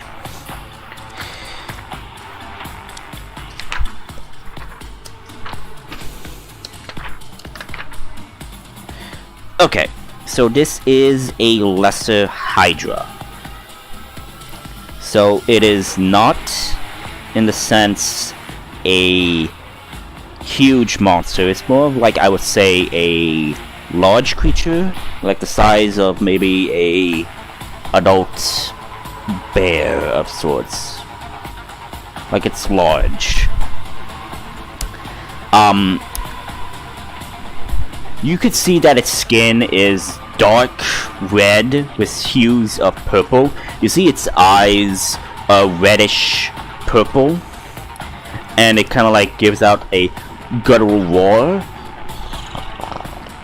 And Ortis, you feel a tinge in your arm. So this thing's dexterity. Okay, so that's gonna be...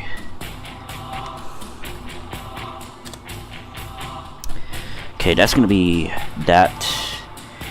For this thing.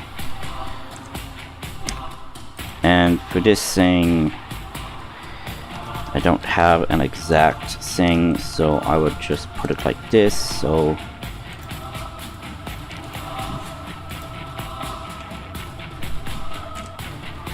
And then for these guys,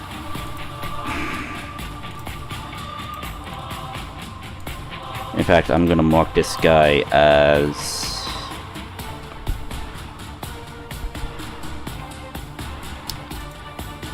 I marked him that he's the leader. So +2.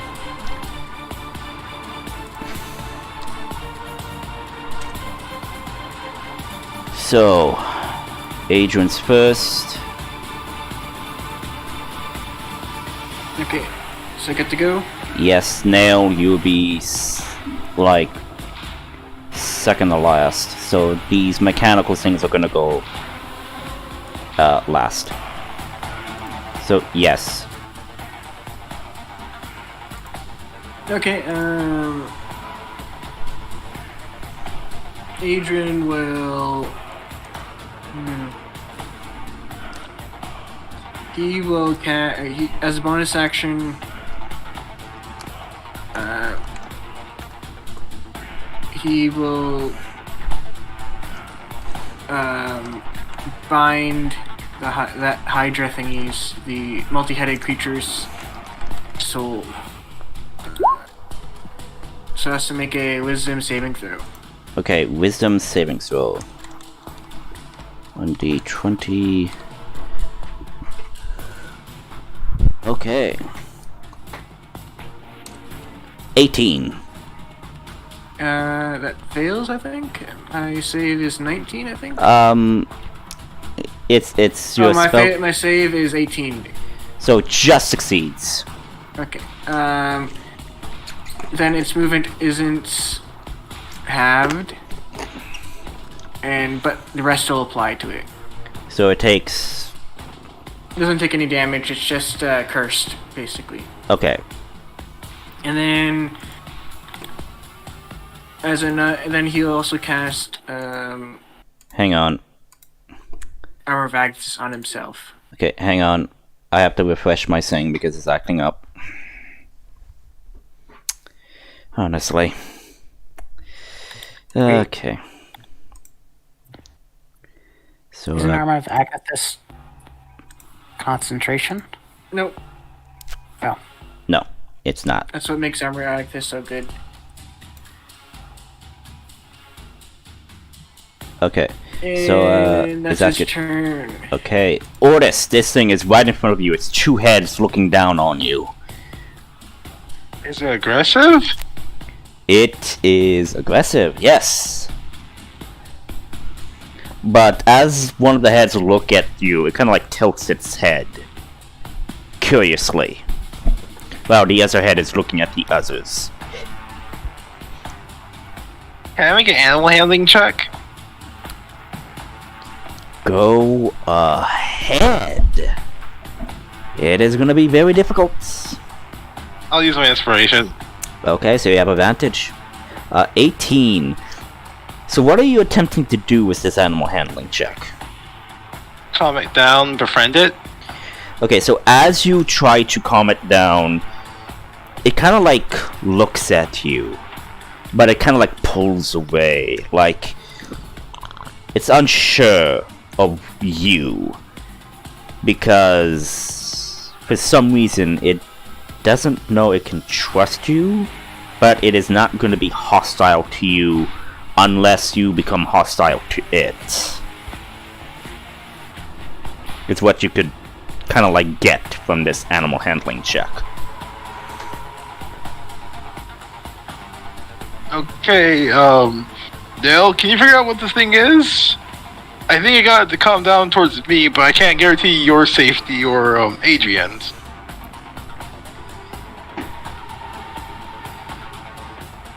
Cool. So is that your turn, Otis? And I use my bonus. I use my action to do it. Do I still have a bonus action? So making a animal handling check is going to be like a passive action. You still have your main action and your bonus action. Okay. I'll have my echo move here. Okay. I don't trust the thing, so I'm gonna start attacking it. Okay, so you use your echo to attack it.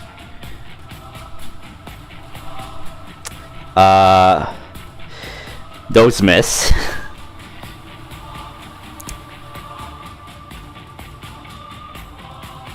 Do you have advantage?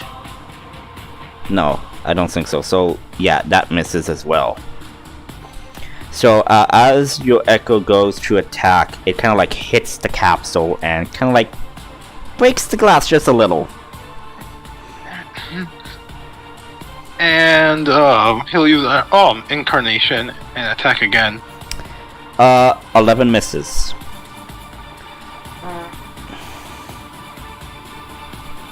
So that's your turn. Yeah. Okay. Next is this Don't you have extra attack? Yeah. attacked 3 times technically. Yeah. First two with my extra. First with a normal attack, second with the extra attack, then third with the Unleash Incarnation. Yep. So next is this thing. So it's now looking at you and like, but turns its attention to the things over here, and it is going to. Let's see. It is going to inhale and then exhale and shoots a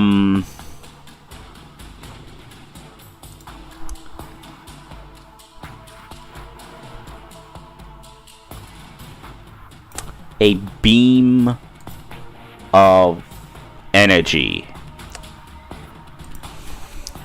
So I need everybody to, well, I need you, Otis, to make a dexterity save for me.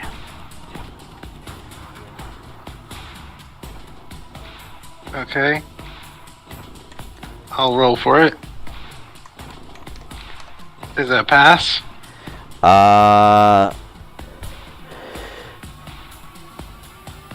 No, that's a failure. So you're gonna take damage equal to its attack. Just give me a moment to make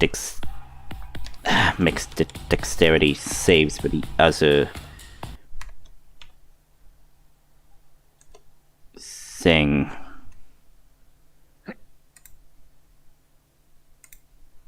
What the hell?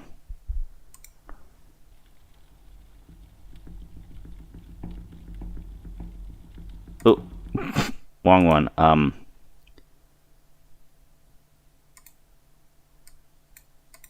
The hell?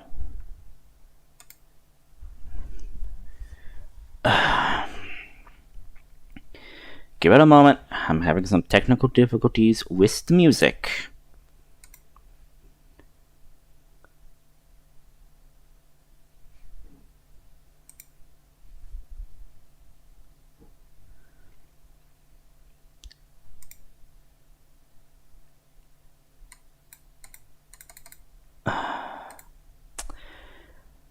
Really fucking hate this. Okay.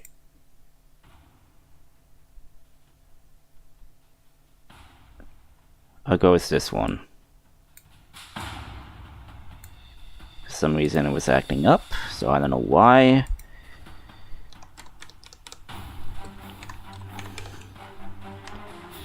And that's gonna be plus that. No, that was... Okay. That guy saves.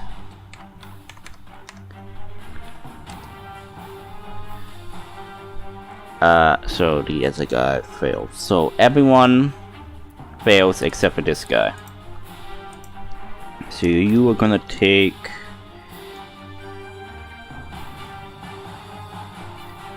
3d8 necrotic damage. You would take half if you save. So you take 21 damage of necrotic damage.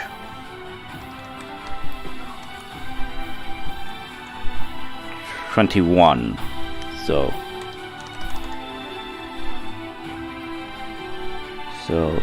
21, and I would say 21 divided by 2 is 13. No, that's Wait, 11 or Oh. 10. If you're, it's either 11 or 10 rounded, either rounding up or down. I'll round it up. So yeah. Okay. Damage. Okay, and that's gonna be its move. Next is this thing, and seeing that you attacked it with its echo, it is going to attack it with its claw. 9 misses. It's going to attack again. 18 hits and kills it. Yep. Yes.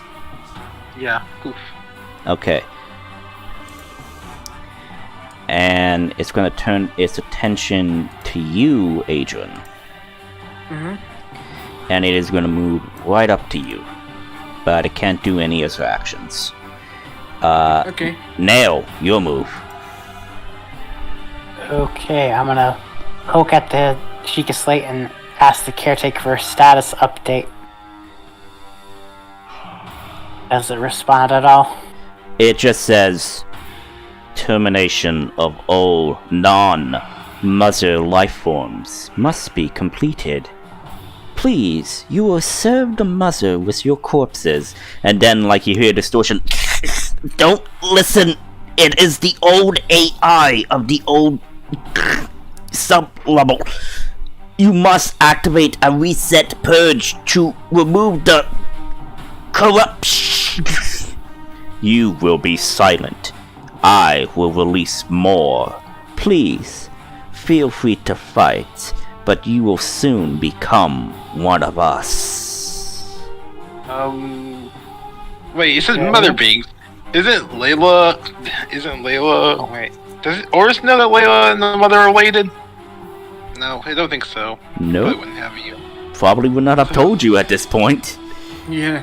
So Layla, one time Layla could have a situation. So, that's what's happening, Nail. What are you doing? I'm gonna try to initiate a purge of the system. Roll an intelligence check for me. Intelligence is my favorite thing.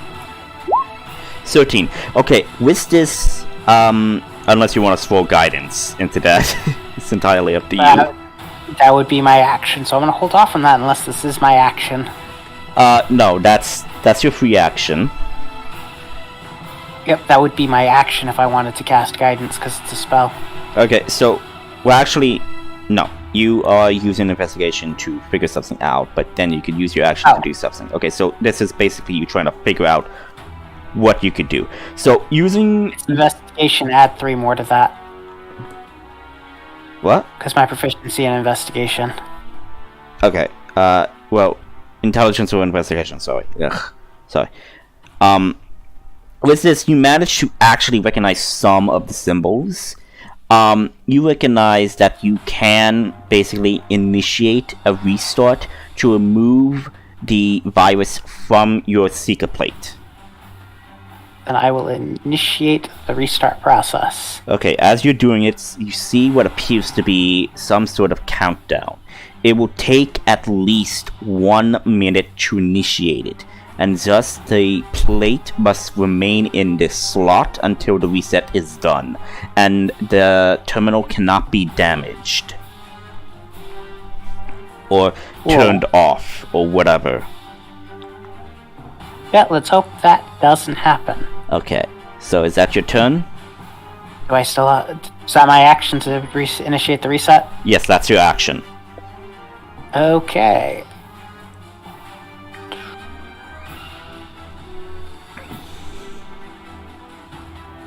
So is that your turn? And I'm healing orders for 6. Okay. Orders, you receive 6 hit points. Through now from 32 to 38. So, next are these things. These things says, intruders detected. Mutant infestation has been detected. Switching priorities to elimination of subjects. Initiate combat pattern Alpha 9. And these 2 guys are gonna move up right near you. Wow, this one's gonna take up here at the terminal. This one's gonna move up right here. This one's gonna move up.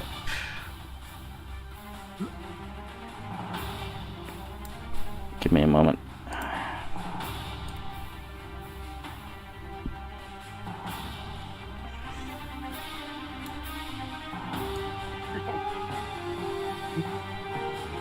This is gonna move there. This one's gonna move up right next to you now. and basically points what appears to be a form of a small crossbow, but it appears to not have the string or arch in it. It appears to be different, and it says identify. Well, I can't technically talk because it's not my turn. Yeah, you can. Talking is a free turn. It's a free action. It's a free action. My name is Neil, and I am an administrator. It pauses, scans you. You have not been registered.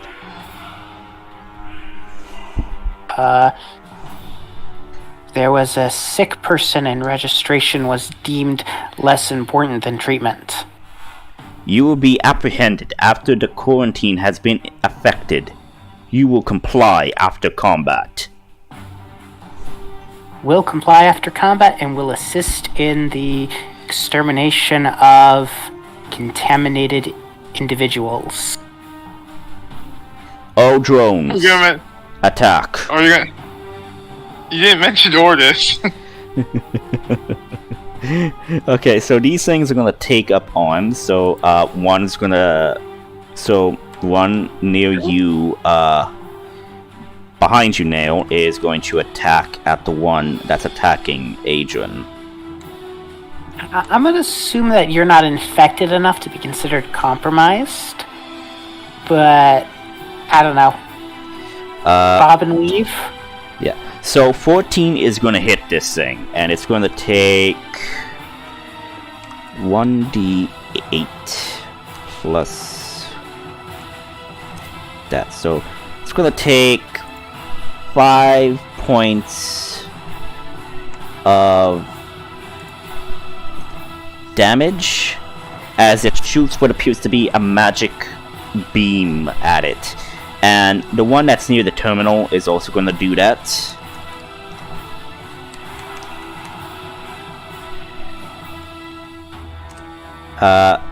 Hits.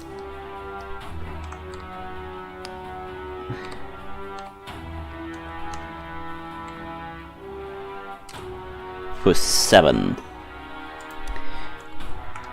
Next is going to be the ones that is going to target the Hydra.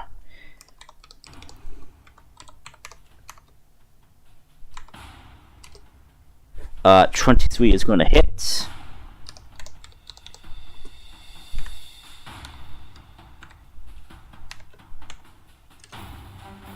That's going to be 9. The other one's going to attack as well.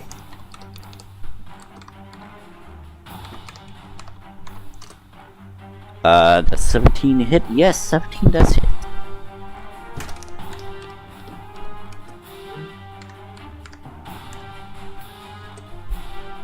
And deals 8 points of damage.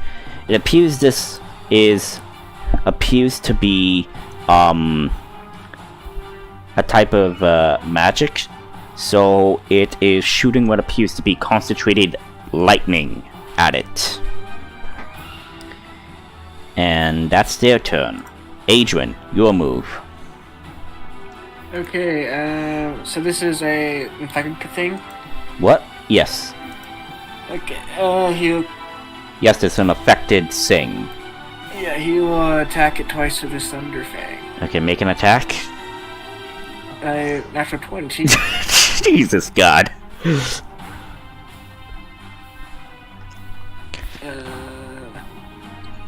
Roll damage. Sure, I'll expend a... I'll smite it, Eldritch Smite it. Ooh. Just to make sure it's dead. Okay.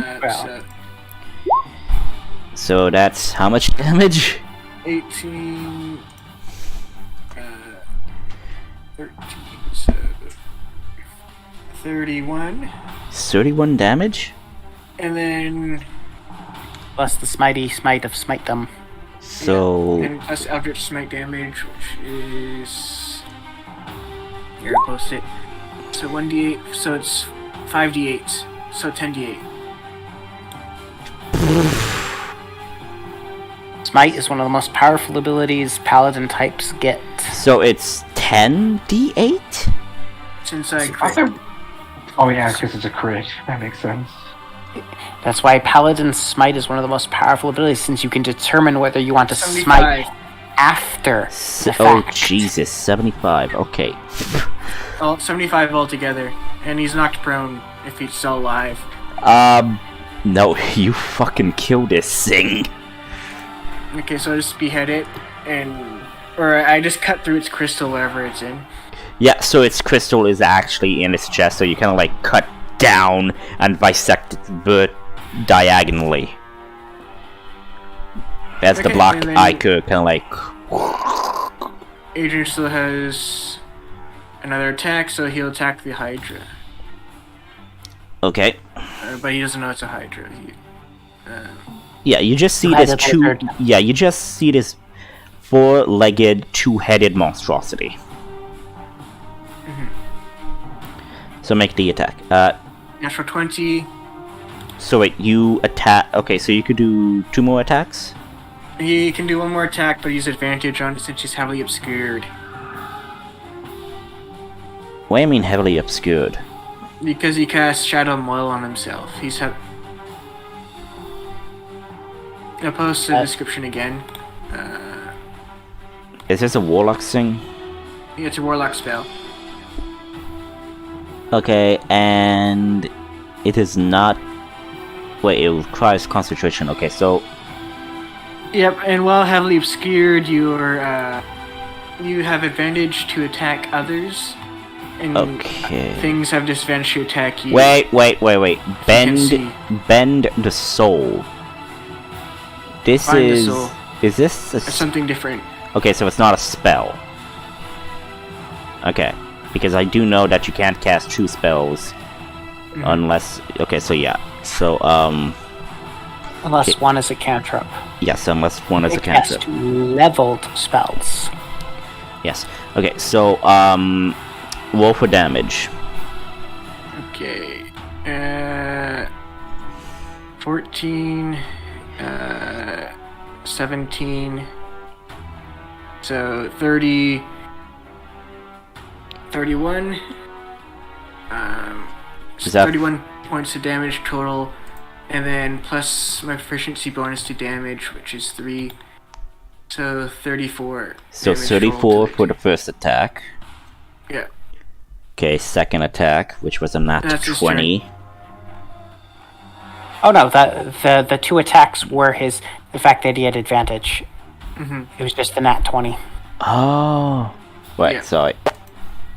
Rather Okay, than so- rolling with Yeah. advantage, you rolled twice. Okay, yes. But he also has Elven accuracy, so he can roll 3 times. Okay, so Yes, because you're an elf. yeah, so that's your turn. Ordis.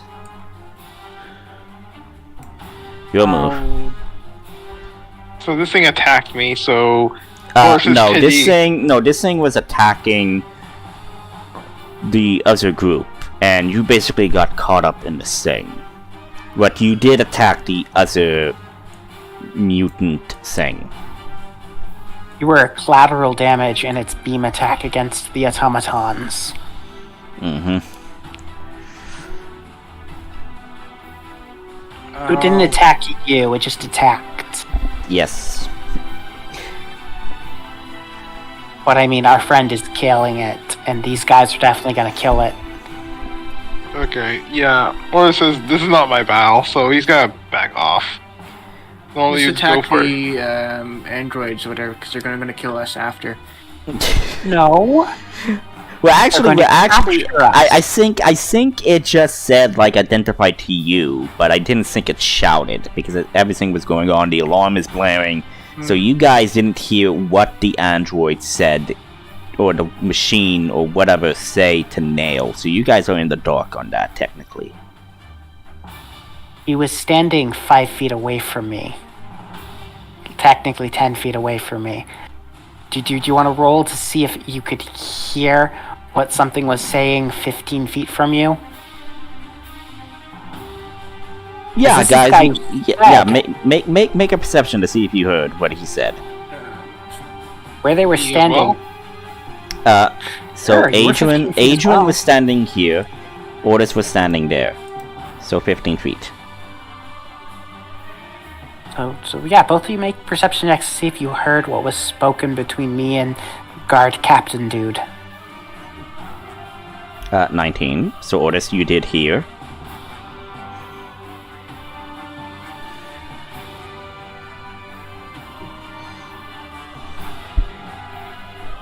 Adrian? Yeah, sorry. Oh, it's Hydra's attacking me? No! No. Oh, sorry. Roll for your perception. Perception? With Perception. advantage. Advantage? Yeah. Because you have hearing. It's hearing perception. Okay, so you did 20. hear what the guard and Nail were talking about.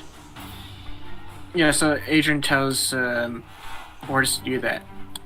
To Orders attack her to. the androids. Because they're You gonna sure attack that- us soon. Well, no, they're gonna try to arrest us. There's a difference between arrest and attack. Okay. Yeah, Boris is just going to leave things not really interested, and he's going to head towards Nail to make sure he's safe. Okay, so you're gonna move towards Nail. Yeah. Okay.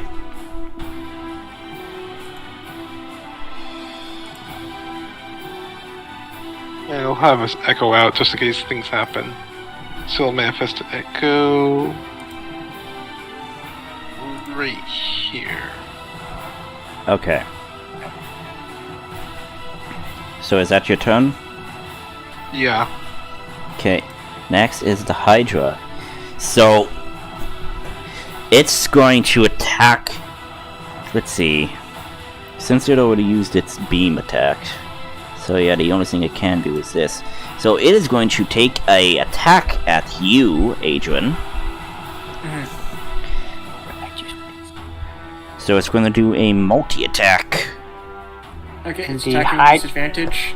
What? The Hydra will have disadvantage. It's attacking something that's heavily obscured. Yep.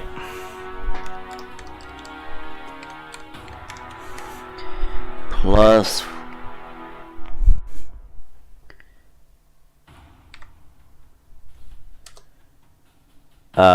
So that's first roll for the first attack. And the that's first attack's what- gonna miss. So yeah, so first attack's attack's gonna miss. No, that was disadvantage for the first attack. So Oh, okay. he's Yeah, rolling the- for his second attack. 12 made it miss. Natural one. And he's gonna miss the second attack. Yep. So apparently Hydras can make as many multi-attacks as many heads as it has. So thankfully it only has 2. So that's gonna be its attack. Yes, the Hydra can attack for as many heads as it has. It can react for as many heads as it has. Indeed. Effectively, each head is an independent creature in that regard. So in that regard, yes. So, So if it was a full 5-headed Hydra, it could attack 5 times. indeed. So that's this thing. Nail. It's your move. I guess I'm gonna So you're attack the still Hydra? you're still waiting for the thing to basically do what it's doing, and then it's going to give you an alert when it's done and when you can activate it. So it is charging up. And you told the guards that your thing was being that your But I will Wait, deal with the fact that it is going to be. There it is. Shield touch. I will deal with the fact that our authentication for our access codes is being rebooted. After the fight, I'm going to hand the Hydra.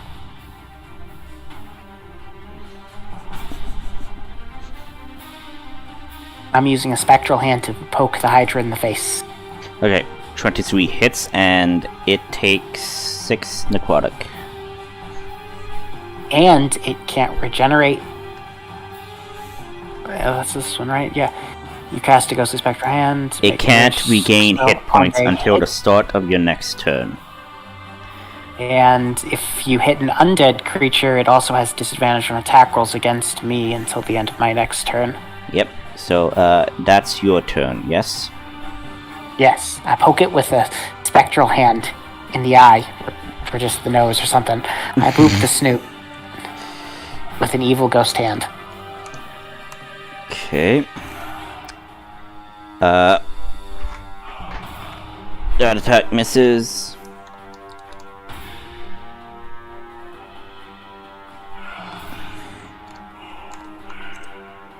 That one hits.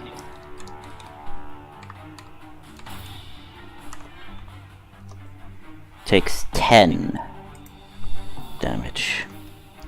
So you see this thing kind of like moves up, kind of like right behind you, and kind of like moves up right here as well.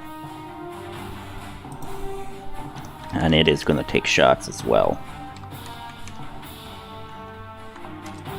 That misses. That hits. So that's going to be 7 points of damage on this Hydra.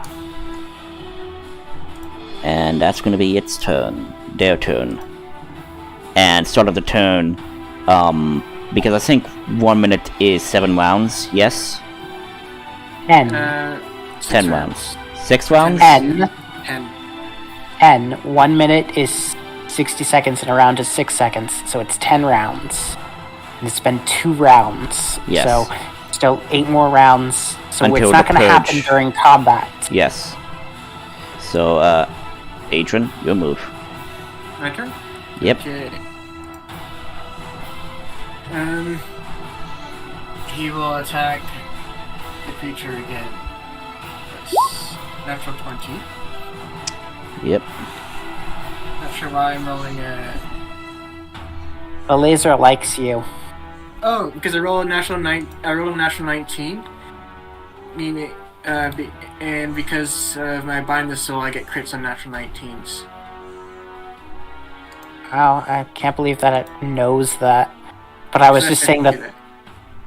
So you know how roll 20 determines rolls, right? Yeah. It uses a laser. And the fluctuation of that laser is the random number generator. So the laser likes you. Yes. And I also do another smite on that.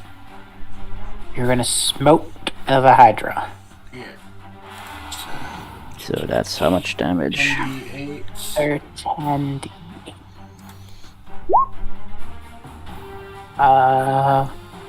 So 18. 13. 30. 31. 79 total. Jesus. And then he'll attack again. Okay. Miss.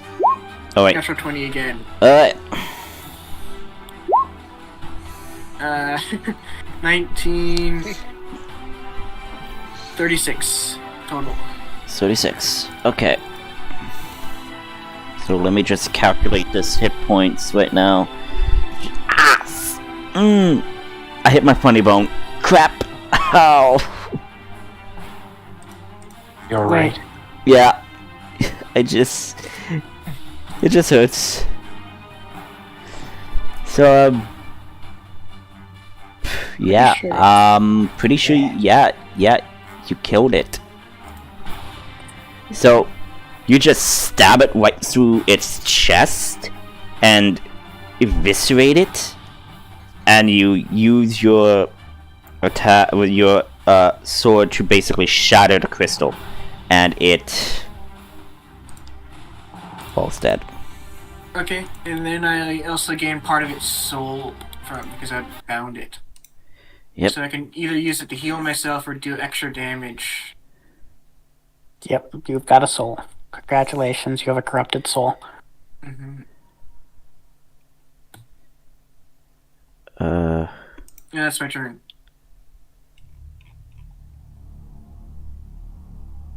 So we're just waiting for the thing to reset. Hopefully that's all that is required, because that has our admin credentials actually loaded.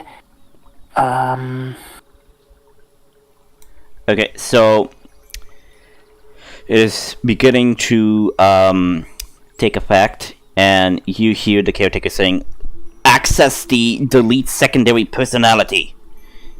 Do it now!" And says, I'm gonna "You push will the not button. do a thing." And as you push the button, the program starts. As you just hear the voice saying, "No!" And the Sheikah plate kind of like pops out, and you could take it now.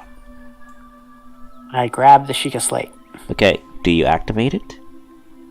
Yes. Okay, you activate it, and takes a moment, and like, ugh.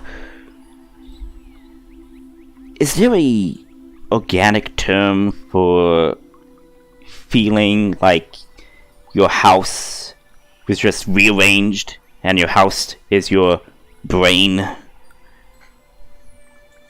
Yes, and I'll tell you later. Display our credentials. Understood. And he displays the credentials of administrative access.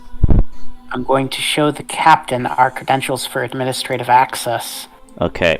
The alarm actually stops sounding, and the machine kind of like looks at you and then scans. Identification of AI. Caretaker, version 5-05. You were programmed and you were stationed at Blossom Tree, Sector 5-6. Why are you here? Blossom Tree project has been compromised. I do not know about the other sites. I was brought in by these people who are fighting a new infection of the crystals. The machine kind of like pauses and says, "Understood." And goes up to the terminal and does a handprint and says, "Recommended contact. Initiating lockdown of all sublevels except for sublevel 01. Initiating terminal shutdown except for this terminal."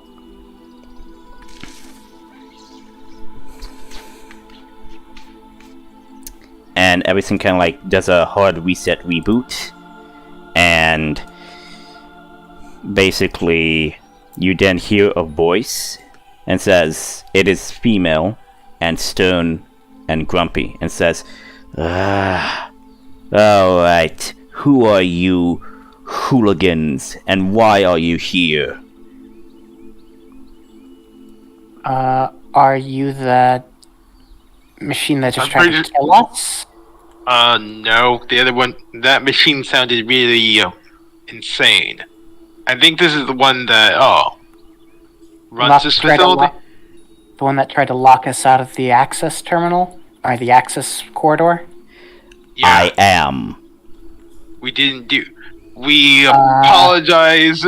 We apologize for not introducing ourselves as guests. The medical I'm- emergency took precedent over courtesy. You Which then is- see what appears to be a distorted female figure, like static, and you just see this figure kind of looks down. If you are recommending the creature over there with the green skin, I am aware. Well, And as this individual says, the two over here kind of like turns, moves over, and has their guns kind of like pointed at Ortis. is this facility still in operation to conduct a medical attention? Yes, however, we cannot compromise the sublevels anymore. We have to shut this place down to ensure that this entity does not escape. Please, I will escort you to my main computer complex. I will personally engage in the medical preparation that you need. Great. Where is this main complex? May I ask? Can we? No response, and you just see the door here opens up. Can we try to fix the problem? And the guard says, "Move it." We should just do what it says for now. There are other individuals in our party currently on level 3. Well, we're on level 3 anyways. You should probably send something so they can follow us. We can send a message to them with instructions. It depends on how far away, because the message only has a range of 120 feet. Yes, and most buildings aren't 123 between 4 floors. Verticality is better, so as long as we get close enough through the elevator shaft, we should be able to send a message with instructions. Mm-hmm. So, they kind of like take you to the lift. Is this thing functional? It says, yes, it is functional, but it was put on shutdown to ensure that no one can use it if they ever tried to get into it. Well, I guess are we going up or down? You are going up. Can we stop by the 3rd floor first? Currently, I would suspect your companion is on the 2nd floor. If you wish to make a stop, very well. Yes, but don't open the door until our companions have reached the elevator. We don't want the natural inhabitants of this building to gain access to these areas. Why not? We don't fully trust them. Understood. Speaking of which, telepathic speech to Adrian. Are you guys alright? Alarms have been going off. On our Yes, side. I dealt with it quite quickly. So you guys kind of like reach to the 2nd floor of the Citadel, and you like move up, but then you feel that the lift is kind of like moving from the side now, and says, "Please ask your companion to move to this section here," and points to a secluded spot where the door can open for them. I'm gonna guess Adrian's gonna relay that to Layla. Yep.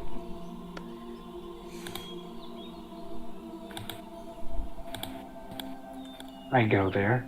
Okay, Shala and Elma is following you. And the lift opens, and you see Nail, Adrian, and Otis along with these mechanical marionettes. Get in, we'll explain in a minute. Good. Do you get in? Yes, I do. Okay, you go in, and you guys travel up.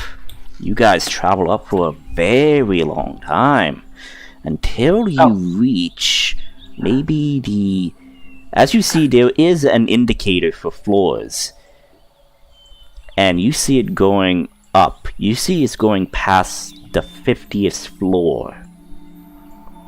So I'm gonna tell Layla what happened.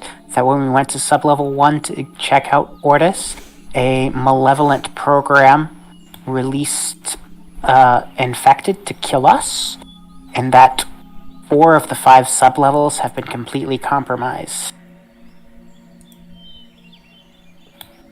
Now we're going to go see the caretaker of this facility in its office, I guess would be the best way to describe it.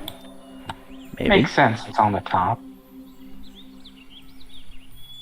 To provide Ortis with medical attention.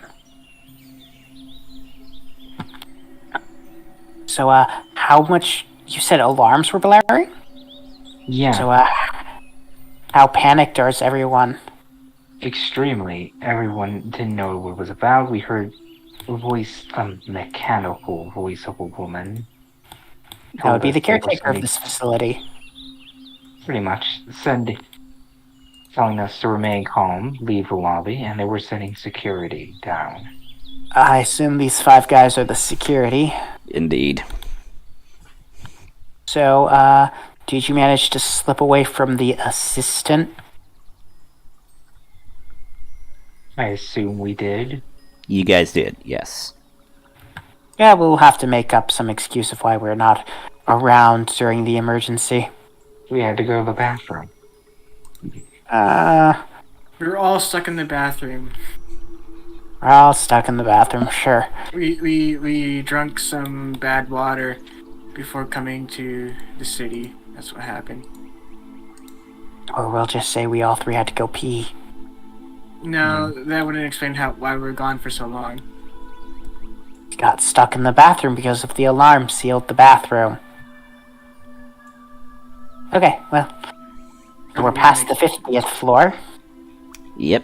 So you guys then land what appears to be the 80th floor. Didn't the assistant say there were only like 70 floors to this place? He really doesn't know how much big this facility actually is. He said that it was about 50 floors that they managed to reach. And he thought it was 70% explored. You'd think they would take an airship and land on the top to see, and come down that way. The roof might not be flat. If it's pointy, there might not be space for an airship to land. Fair enough. I'm And just might also, actually be openings. I also assume that this place has some way of seeing people here. Monitoring system? Yes, definitely. Else they wouldn't have known of the containment breach. Okay, so we're at the 80th floor? Mm-hmm. Are we going up even higher, or are we just at the 80th floor? Nope. You reach the 80th floor. Actually, can I? Can I? Oh, okay. That's actually pretty cool. I'm going to delete this, and I am going to duplicate. I'm going to just duplicate the map. Okay. Give me a moment. Give me a moment. Okay. Now, do you think you can convince her that we can take care of the problem?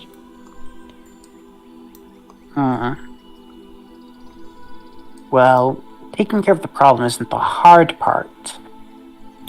We can definitely take care of the problem by going through floor by floor.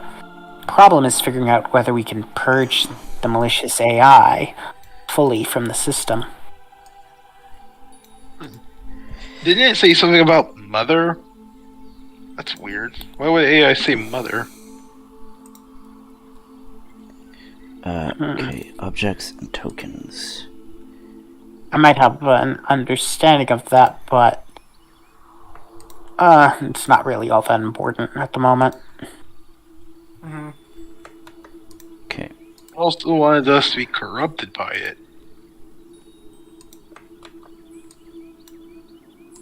Do you think it has some way of controlling the creatures down there? Probably. Okay, sorry, I just need to set everything up. Okay, gonna remove that. Gonna remove that. So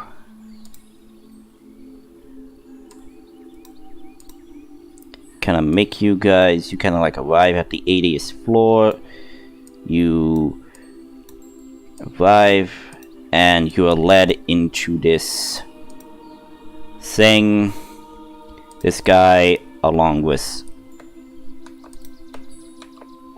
others, like his others, kind of lead you out as well. So kind of like, and then says, "This way."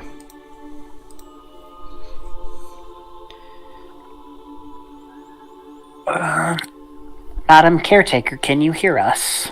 You then see at this circular terminal, you then see the holographic image of the female figure again.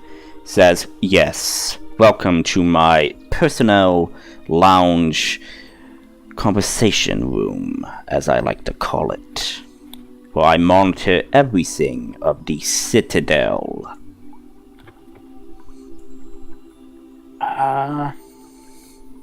So you said you were going to oversee Ordis's treatment personally? Indeed, since I am the last remaining active since the flare. Okay, can you tell us what his treatment is going to entail? It is going to entail the same thing, but at least there is no risk of corruption within the databanks and within the capsules.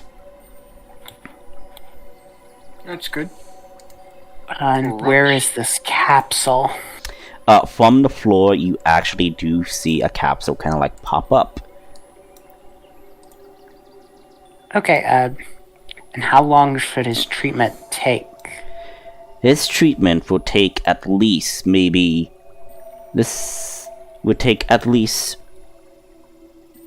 2 days. Since his infection is not progressing as much. Okay, well, Alright, Ordis? unless you're gonna take a bath for 2 days. Yeah, I No, recommend eventually getting. he'll be when he gets out. I recommend you getting into the capsule now.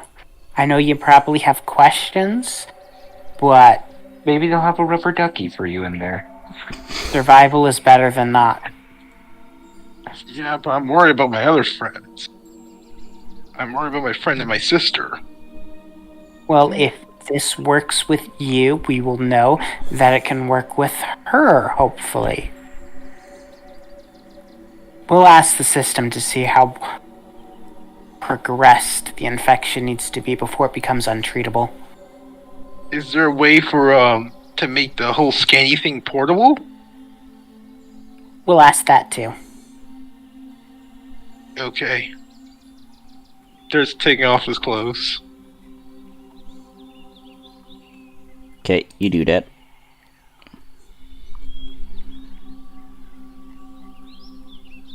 It just says, "Also, can you give me like a what they're called a saber sword, that light sword thingy?" As he gets in, can we have like ability to change its properties as well? Okay. And Notice you're asking a lot from this thing. You can ask for that when you wake up, if you wake up. so you go in, and as you go in, the fluid kind of like starts filling up the tank, and then you are put into an induced sleep. And you all see what appears to be mechanical arms of sorts, kind of like go and attend to Ordis's rash, and begins poking and prodding him in his sleep.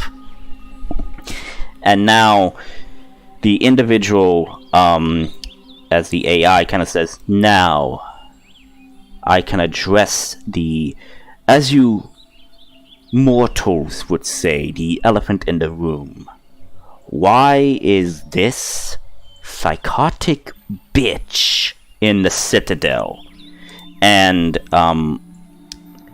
you see the guard here kind of like turns and points its weapon at Layla, and kind of like this guy this guy kind of like pushes you, but keeps you within arm's reach as he points his gun at Layla. I mean, I know Layla. Wow, you managed to peg her quite well from the beginning, but do you two know each other? No, I know of her, let's just say, the origins of her genetic makeup. I don't know what that means. Well, she's been helping us deal with the infection. Well, more so, the cultists trying to spread the Mazarite infection. So that's why she's here. To assist. Sure, she's here to assist. Sure. Well, she's looking for her sister, and so she's really doing this for selfish reasons, but yes, assist. You don't know that you have a spy amongst your mists. I mean, Former profession, but that doesn't mean I'm part of the group now. Oh, I'm not referring to what life you're living now. Copy. if she's a copy, then doesn't that make her nothing like the original? Oh, here's the saying. She perfected making puppets of herself. Each with their own individuality, of course, but still reined them in under her command. Disagree. I'm fully in control of myself and no one else. Really? Is there any way for you to determine? Well, I was going to ask whether or not we should all be scanned to see if any of us have been corrupted through Mazurite anyway, since we've been traveling with Ortis for a while, and have come into contact with contaminated individuals before, in numerous occasions. Yes, that'd be wise. Very We well. might all need a sleep time. Very well. They begin scanning you, and all of you actually come up clean, but they do inject you with what appears to be the serum that actually stalls the infection. Doesn't cure it, but it stalls it from spreading to you. So kind of like a virus Vaccine. shield. Like a virus shield. So is there anywhere for you to determine whether or not Layla's been compromised by Mother? Well, I wouldn't know. I mean, this work is a bit perfected in a sense. Mother doesn't exactly, in a sense, look as Layla, as you would say. Mother is a bit more ugly and hideous. She doesn't look any way human. And you see the figure kind of like right in front of you, Layla. So I am a bit curious. How the hell are you, in essence, humanoid in this sense? Gala, I bet you know something of that. A bit of a hybrid, but other than that. You're a Technically, I'm a- hybrid. What's the right word? A cocktail of several things? Chimera. A chimera is what you get when you mix multiple things together. I'm not referring to the chimera, which Yeah. is a chimera. Yeah. So the individual looks at you. And what exactly made you? Or who made you? Let's see. The Yarn scientist? It's Ferrum. Ferrum scientist, sorry. Ferrum. Huh. I don't know much, since I am a bit cut off at the moment. I'll be specific. I know about, let's see, the middle bitch, probably your sister. The metal bitch? Yes. She's like your friends. Like that thing over there, but better and less... and much more... advanced. Did this individual have a accent of sorts? Yes. What kind? Uh... You do remember that it's British. Well, British doesn't What exist. we- But we could say it's more of a high English accent. Either way. Be right back. Oh. Yeah. Since I'll be right back as well. I guess we could take a 5-minute break if you guys want. You sure? Okay.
Yes. I'm not.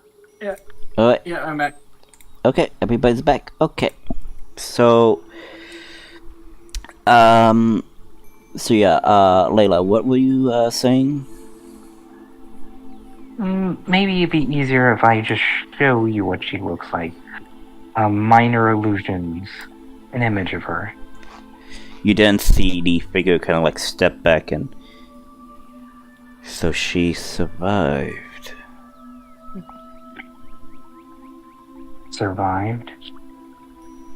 She is a counterpart of mine.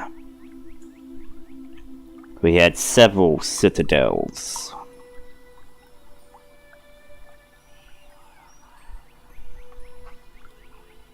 Several like this place?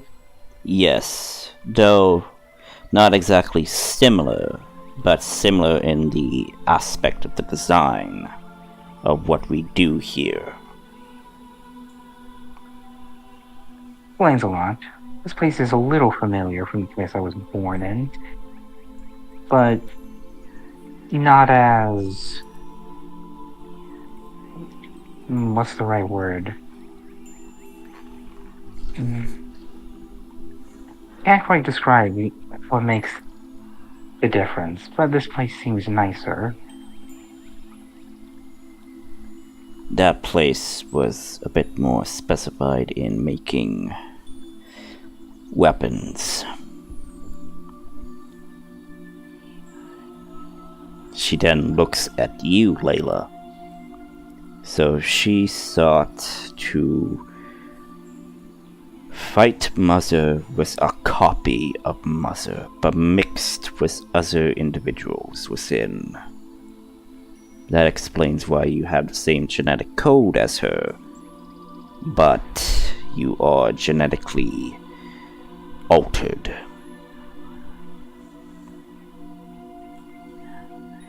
Pretty much.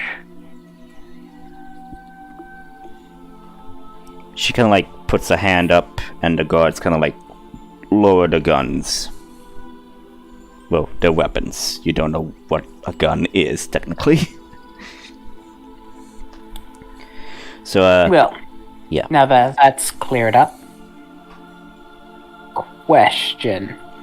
What is the status of the sub-levels 2 through 4? I mean 5. 2 through 5. The sub-levels have been compromised for a long time. Some have creatures that were released and had, I would say, in essence, nests.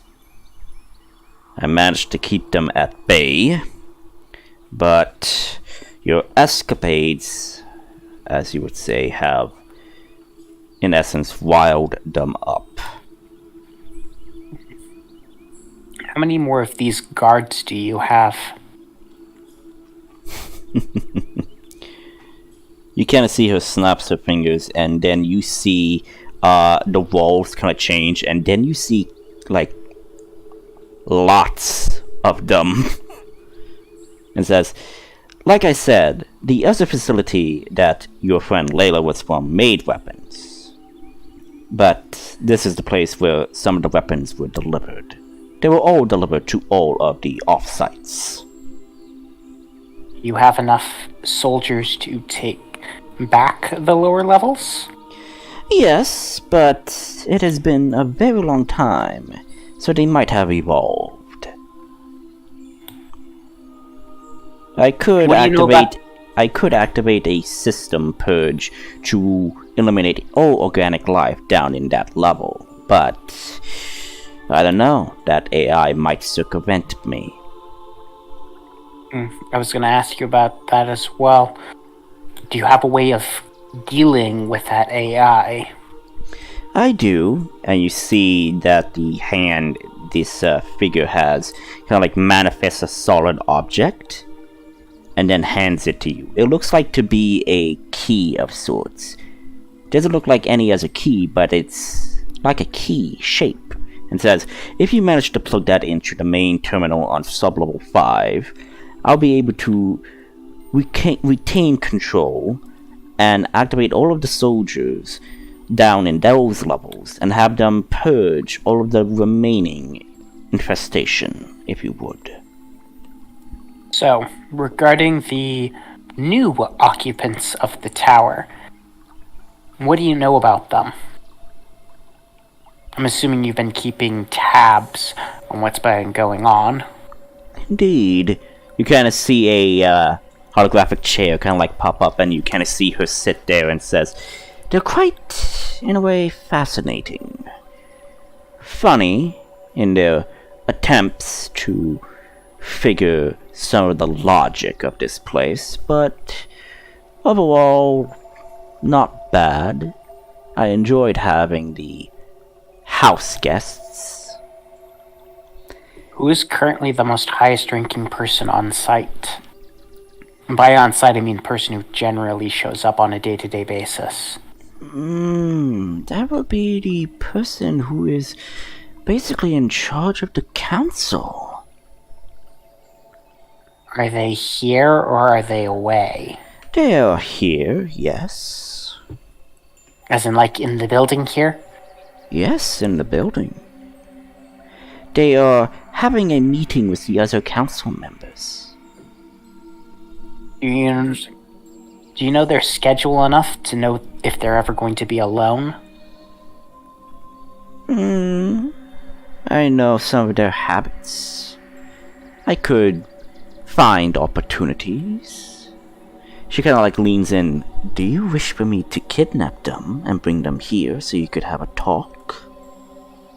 Well, I don't want to have a talk. We should all have a talk, including you. You said taking the lower levels would be difficult with the forces you have, but the town outside is vast, and we will need their help to contain the Mazarite infection, which is the primary directive of this facility, is it not?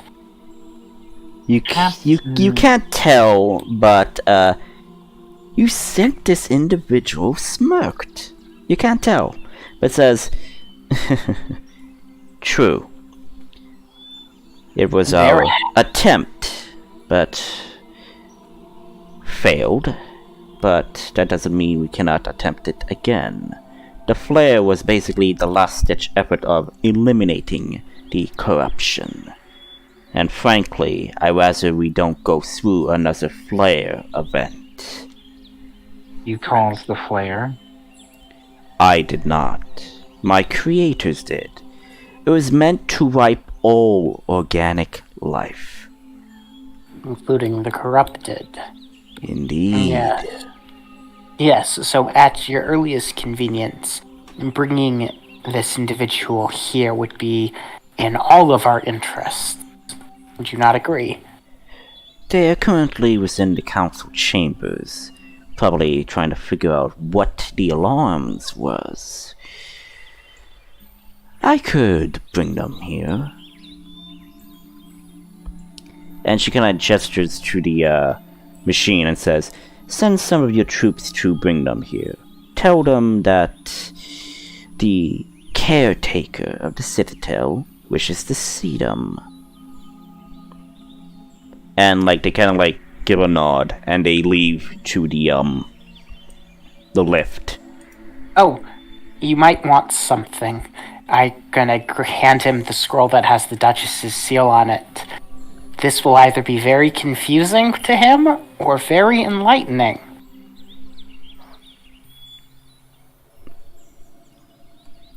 Because the Duchess isn't here, is she? You don't know. Wouldn't it just be better to get them ourselves? No, they're not. Why would he listen to us? He is the leader of the council. We're nobodies. But a couple of armed guards would be very persuasive. Okay, so Especially from the guards that they've been trying to activate this entire time. They could come with us, but I prefer the more mysterious and it's fun messing with people sometimes by giving them a headache. okay. So the guy goes down About 20 minutes pass, and the lift comes back up, and you see, Are there any chairs in this room? no, but the caretaker could spawn some chairs. Can we get some chairs? I mean, waiting for 20 minutes on your feet would be kind of weird. Yes, give me a moment. Let's see, 1, 2, 3, 4. I mean, we'd actually have no idea how long it would take, so we could be waiting here for hours. Okay, so yeah, it does spawn chairs for you, so you do sit. And it was 20 minutes, not hours. I know, but we didn't know it was going to be 20 minutes. We could have been waiting here for hours, waiting for him to come alone. Okay, So, Layla, would you like some wine? That most definitely. I'm going to pull out my alchemist jug and have it create wine. You want to come? Where are the chairs? Did they spawn? I would say the chairs spawn over here. I'm just going to come over here and share a glass of wine while we wait. Mm-hmm. Fawn seems to manifest a very good here.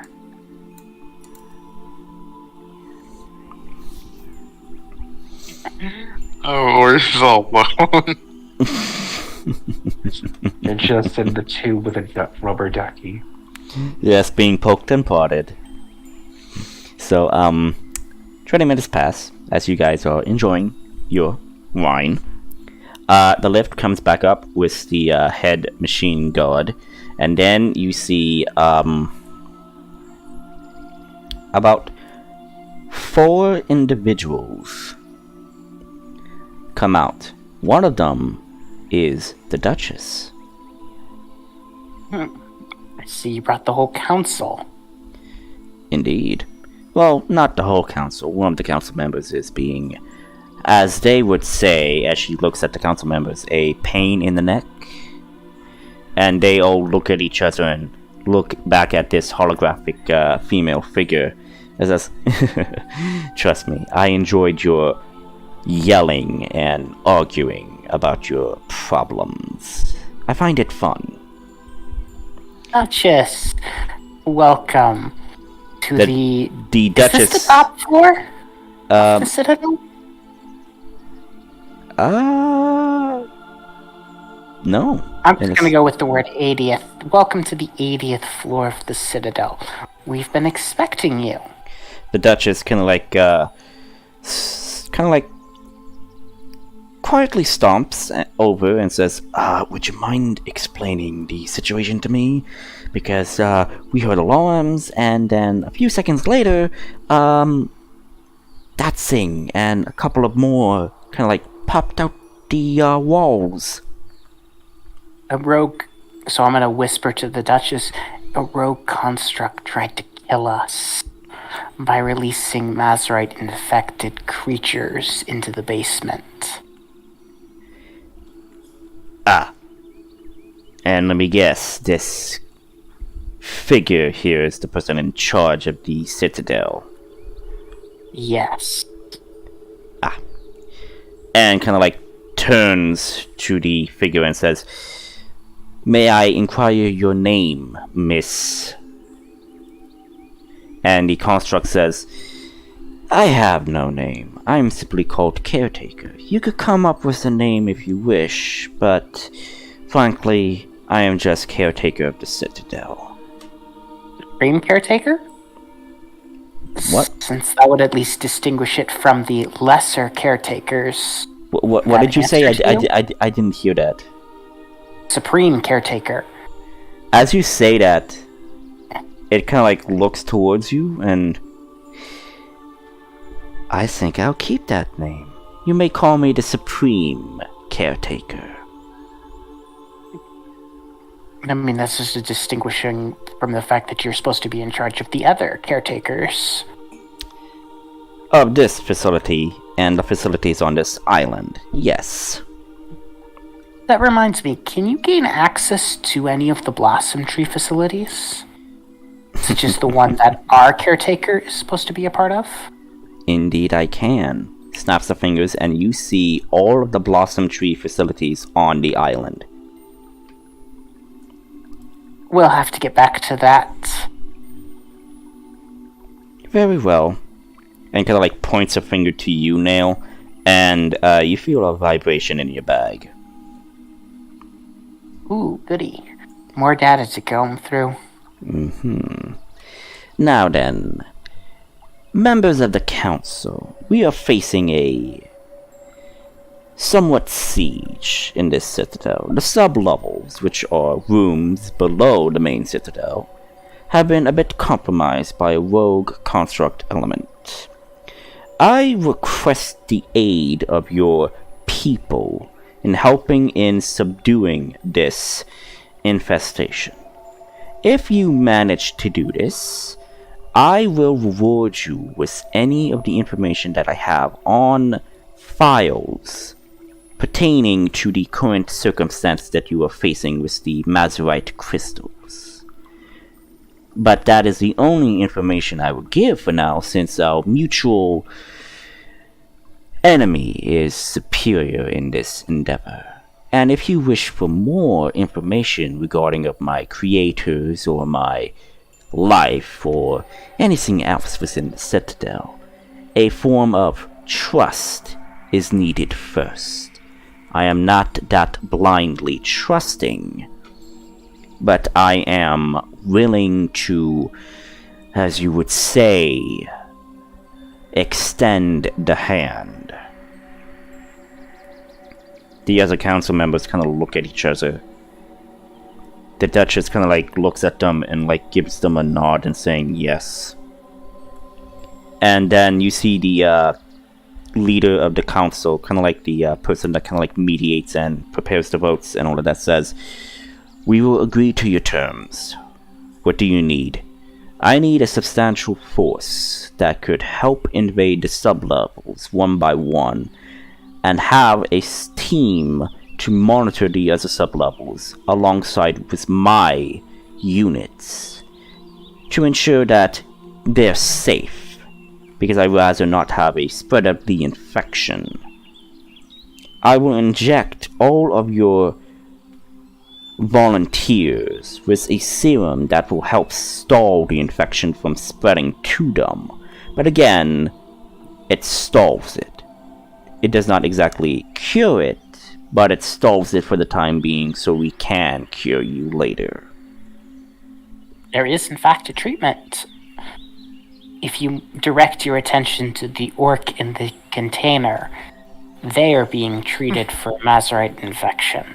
Yes. If we could get the sub-levels back online, we could do large-scale treatments for any of your infected colleagues if they come across it. Question. Does the elevator system allow access directly to sub-level 5?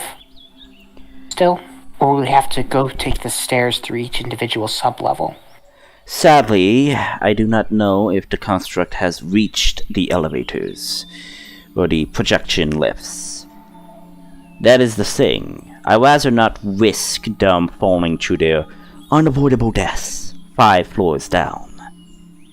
So I suggest you clear the rooms, and for each room you clear, use the key to lock him out of the rooms of the sub-levels.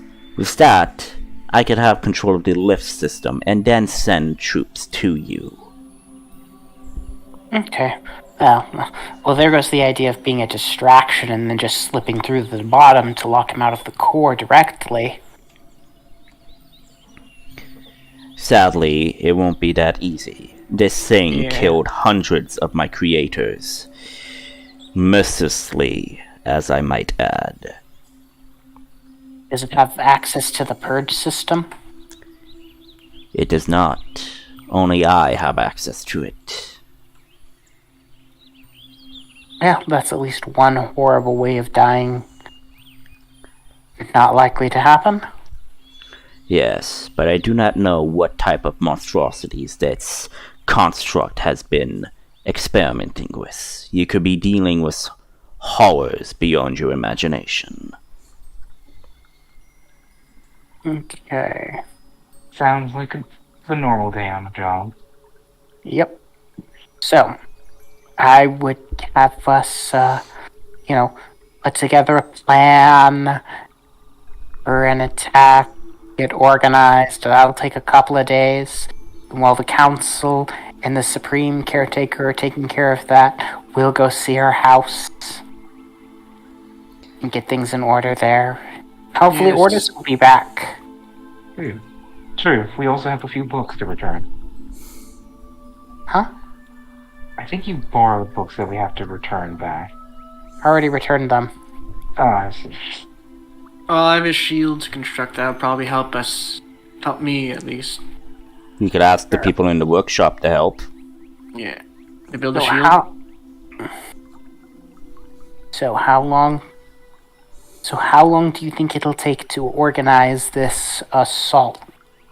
Well, I do not know the amount of military force this town outside this building has. If they could give me an exact number, I could specifically plan the attack without risking any individual lives dying. But it will take time. I do not know for how long, but I would surmise maybe 5 days. Well, that is for you, the council, and whoever's in charge of the town's militia to discuss. Since we're complete outsiders, we'll be taking our leave. And the judge just says, hold on.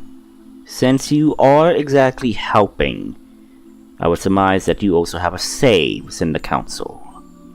You may have suggestions if you wish for our plan of attack. Well, I still kind of need to figure out how this key thing works. But until then, I won't really have much of a suggestion to make. Understood. I'm assuming some of the notes you've sent, Supreme relate to the key and its functionality? The Supreme Caretaker says, indeed, you will know what to do. Your caretaker will tell you how. So, until I figure out how to use this thingy, I don't have much of a suggestion. But yes, that will be important to our overall discussion on what will be happening and how we should deal with things. The Duchess kind of responds and says, very well. Your house and base of operations will be in the directions as I gave with you, so hopefully you could settle down and get comfortable, maybe buy supplies if you need. We will be in deliberations until then. Please tell me we won't need a babysitter anymore. The assistant was merely to help you with the magical know-how of what we have been doing. In essence, with what happened, I'm afraid, I don't know, they might not want you to be left unsupervised, but you don't need to worry about babysitters, as you would say, as she coldly turns back to the construct and begins talking with it. So, Layla, you want to go see our new base of operations? Maybe complain about the curtains? Adrian just wants to know where I can find some help to build a shield in the tower first before we set off. But he won't work on it until we find our base, until we find our house. And then, once we do, he'll come back. I'm assuming that's what the assistant will be for. Yes, the assistant could help you craft any magical item that you need, Okay. so long as you have the necessary materials. Does Adrian know what materials he needs to craft a shield? You were trying to make the invisible shield? The shield of shielding. Which is in, as I recall, the homebrew, Yeah. trying to find the shield of shielding. I bet it needs glass. So, sand. So, okay, my question is this an actual shield you carry with you? No.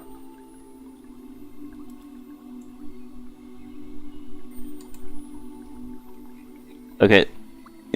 I don't know how the shield thing works. You'd be crafting a shield that allows him to cast shield through it.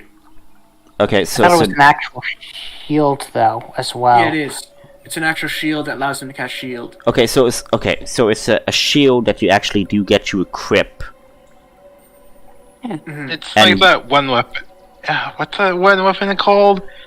Runebreaker from Skyrim, the one that creates a miniature force field. So basically, so basically, you have a weapon in one hand and you have the shield in the other. Basically, is what. Yeah. Okay, so it's the same as a shield, but it allows you to cast the spell shield. Okay, got it. It's a magically enchanted shield that allows you to cast shield. Okay. I'm assuming it's going to be made from glass because it's transparent. Or crystal. That's what Well, would be the technology of the day. We'll see. So you guys, so my question is, do you guys want to go to the workshop first, or do you want to exit the Citadel and go to your base of operations? Yeah, just go to the base of operations first, settle down. Okay. Yeah. I was hoping to more basically do a time skip so Ortis can just not be floating in a tank and can participate. So, was this, kind of like played for about 3 hours and 25 minutes. It is 12. We could probably end the session here, and then next session we could pick off where you guys go to your base of operations, and I do the time skip for Ortis, if that sounds fair. Okay. Sounds good. Yeah. Uh, Yeah, during that time skip, Adrian would be working on his shield, basically. Yes. Trying to remember. Did I... You guys are level 7. And I did level you guys up recently, yes? Yes. Yes. Okay. Like a few sessions ago, like 4 or 5 sessions ago, I think. Yes. It's when Okay. we left the town. Yeah, when we left the Duchess's town of Raven something or other. Ravenspire, you leveled up to level 7. Yeah, okay. Hmm. So, with that, yeah. So, with that, you guys, are gonna head back, well, not head back, but leave the Citadel and head to your base of operations. So, next session, I will introduce you to your base of operations. So, any questions, comments? No, I don't think so, no. None? Okay. No. Yeah, I'm trying to look out for you, Ortis. You're not just sitting in a tank while we do stuff. Yeah. Okay. Oh yeah, the spell that the shield you might with the shield. The closest thing I can get to it is Skyrim's Spellbreaker. Basically. Yeah, it's not as powerful as the Spellbreaker. Yeah.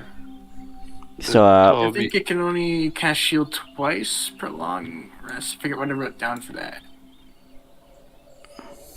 It was... okay. Yeah, twice per long or short rest, you can cast shield. As long as the shield is on your person. So, I'll see you guys next session. Yeah, okay. Yeah. See you. Yeah. See you guys. See you guys. See ya. Yeah, Bye. yeah. Bye.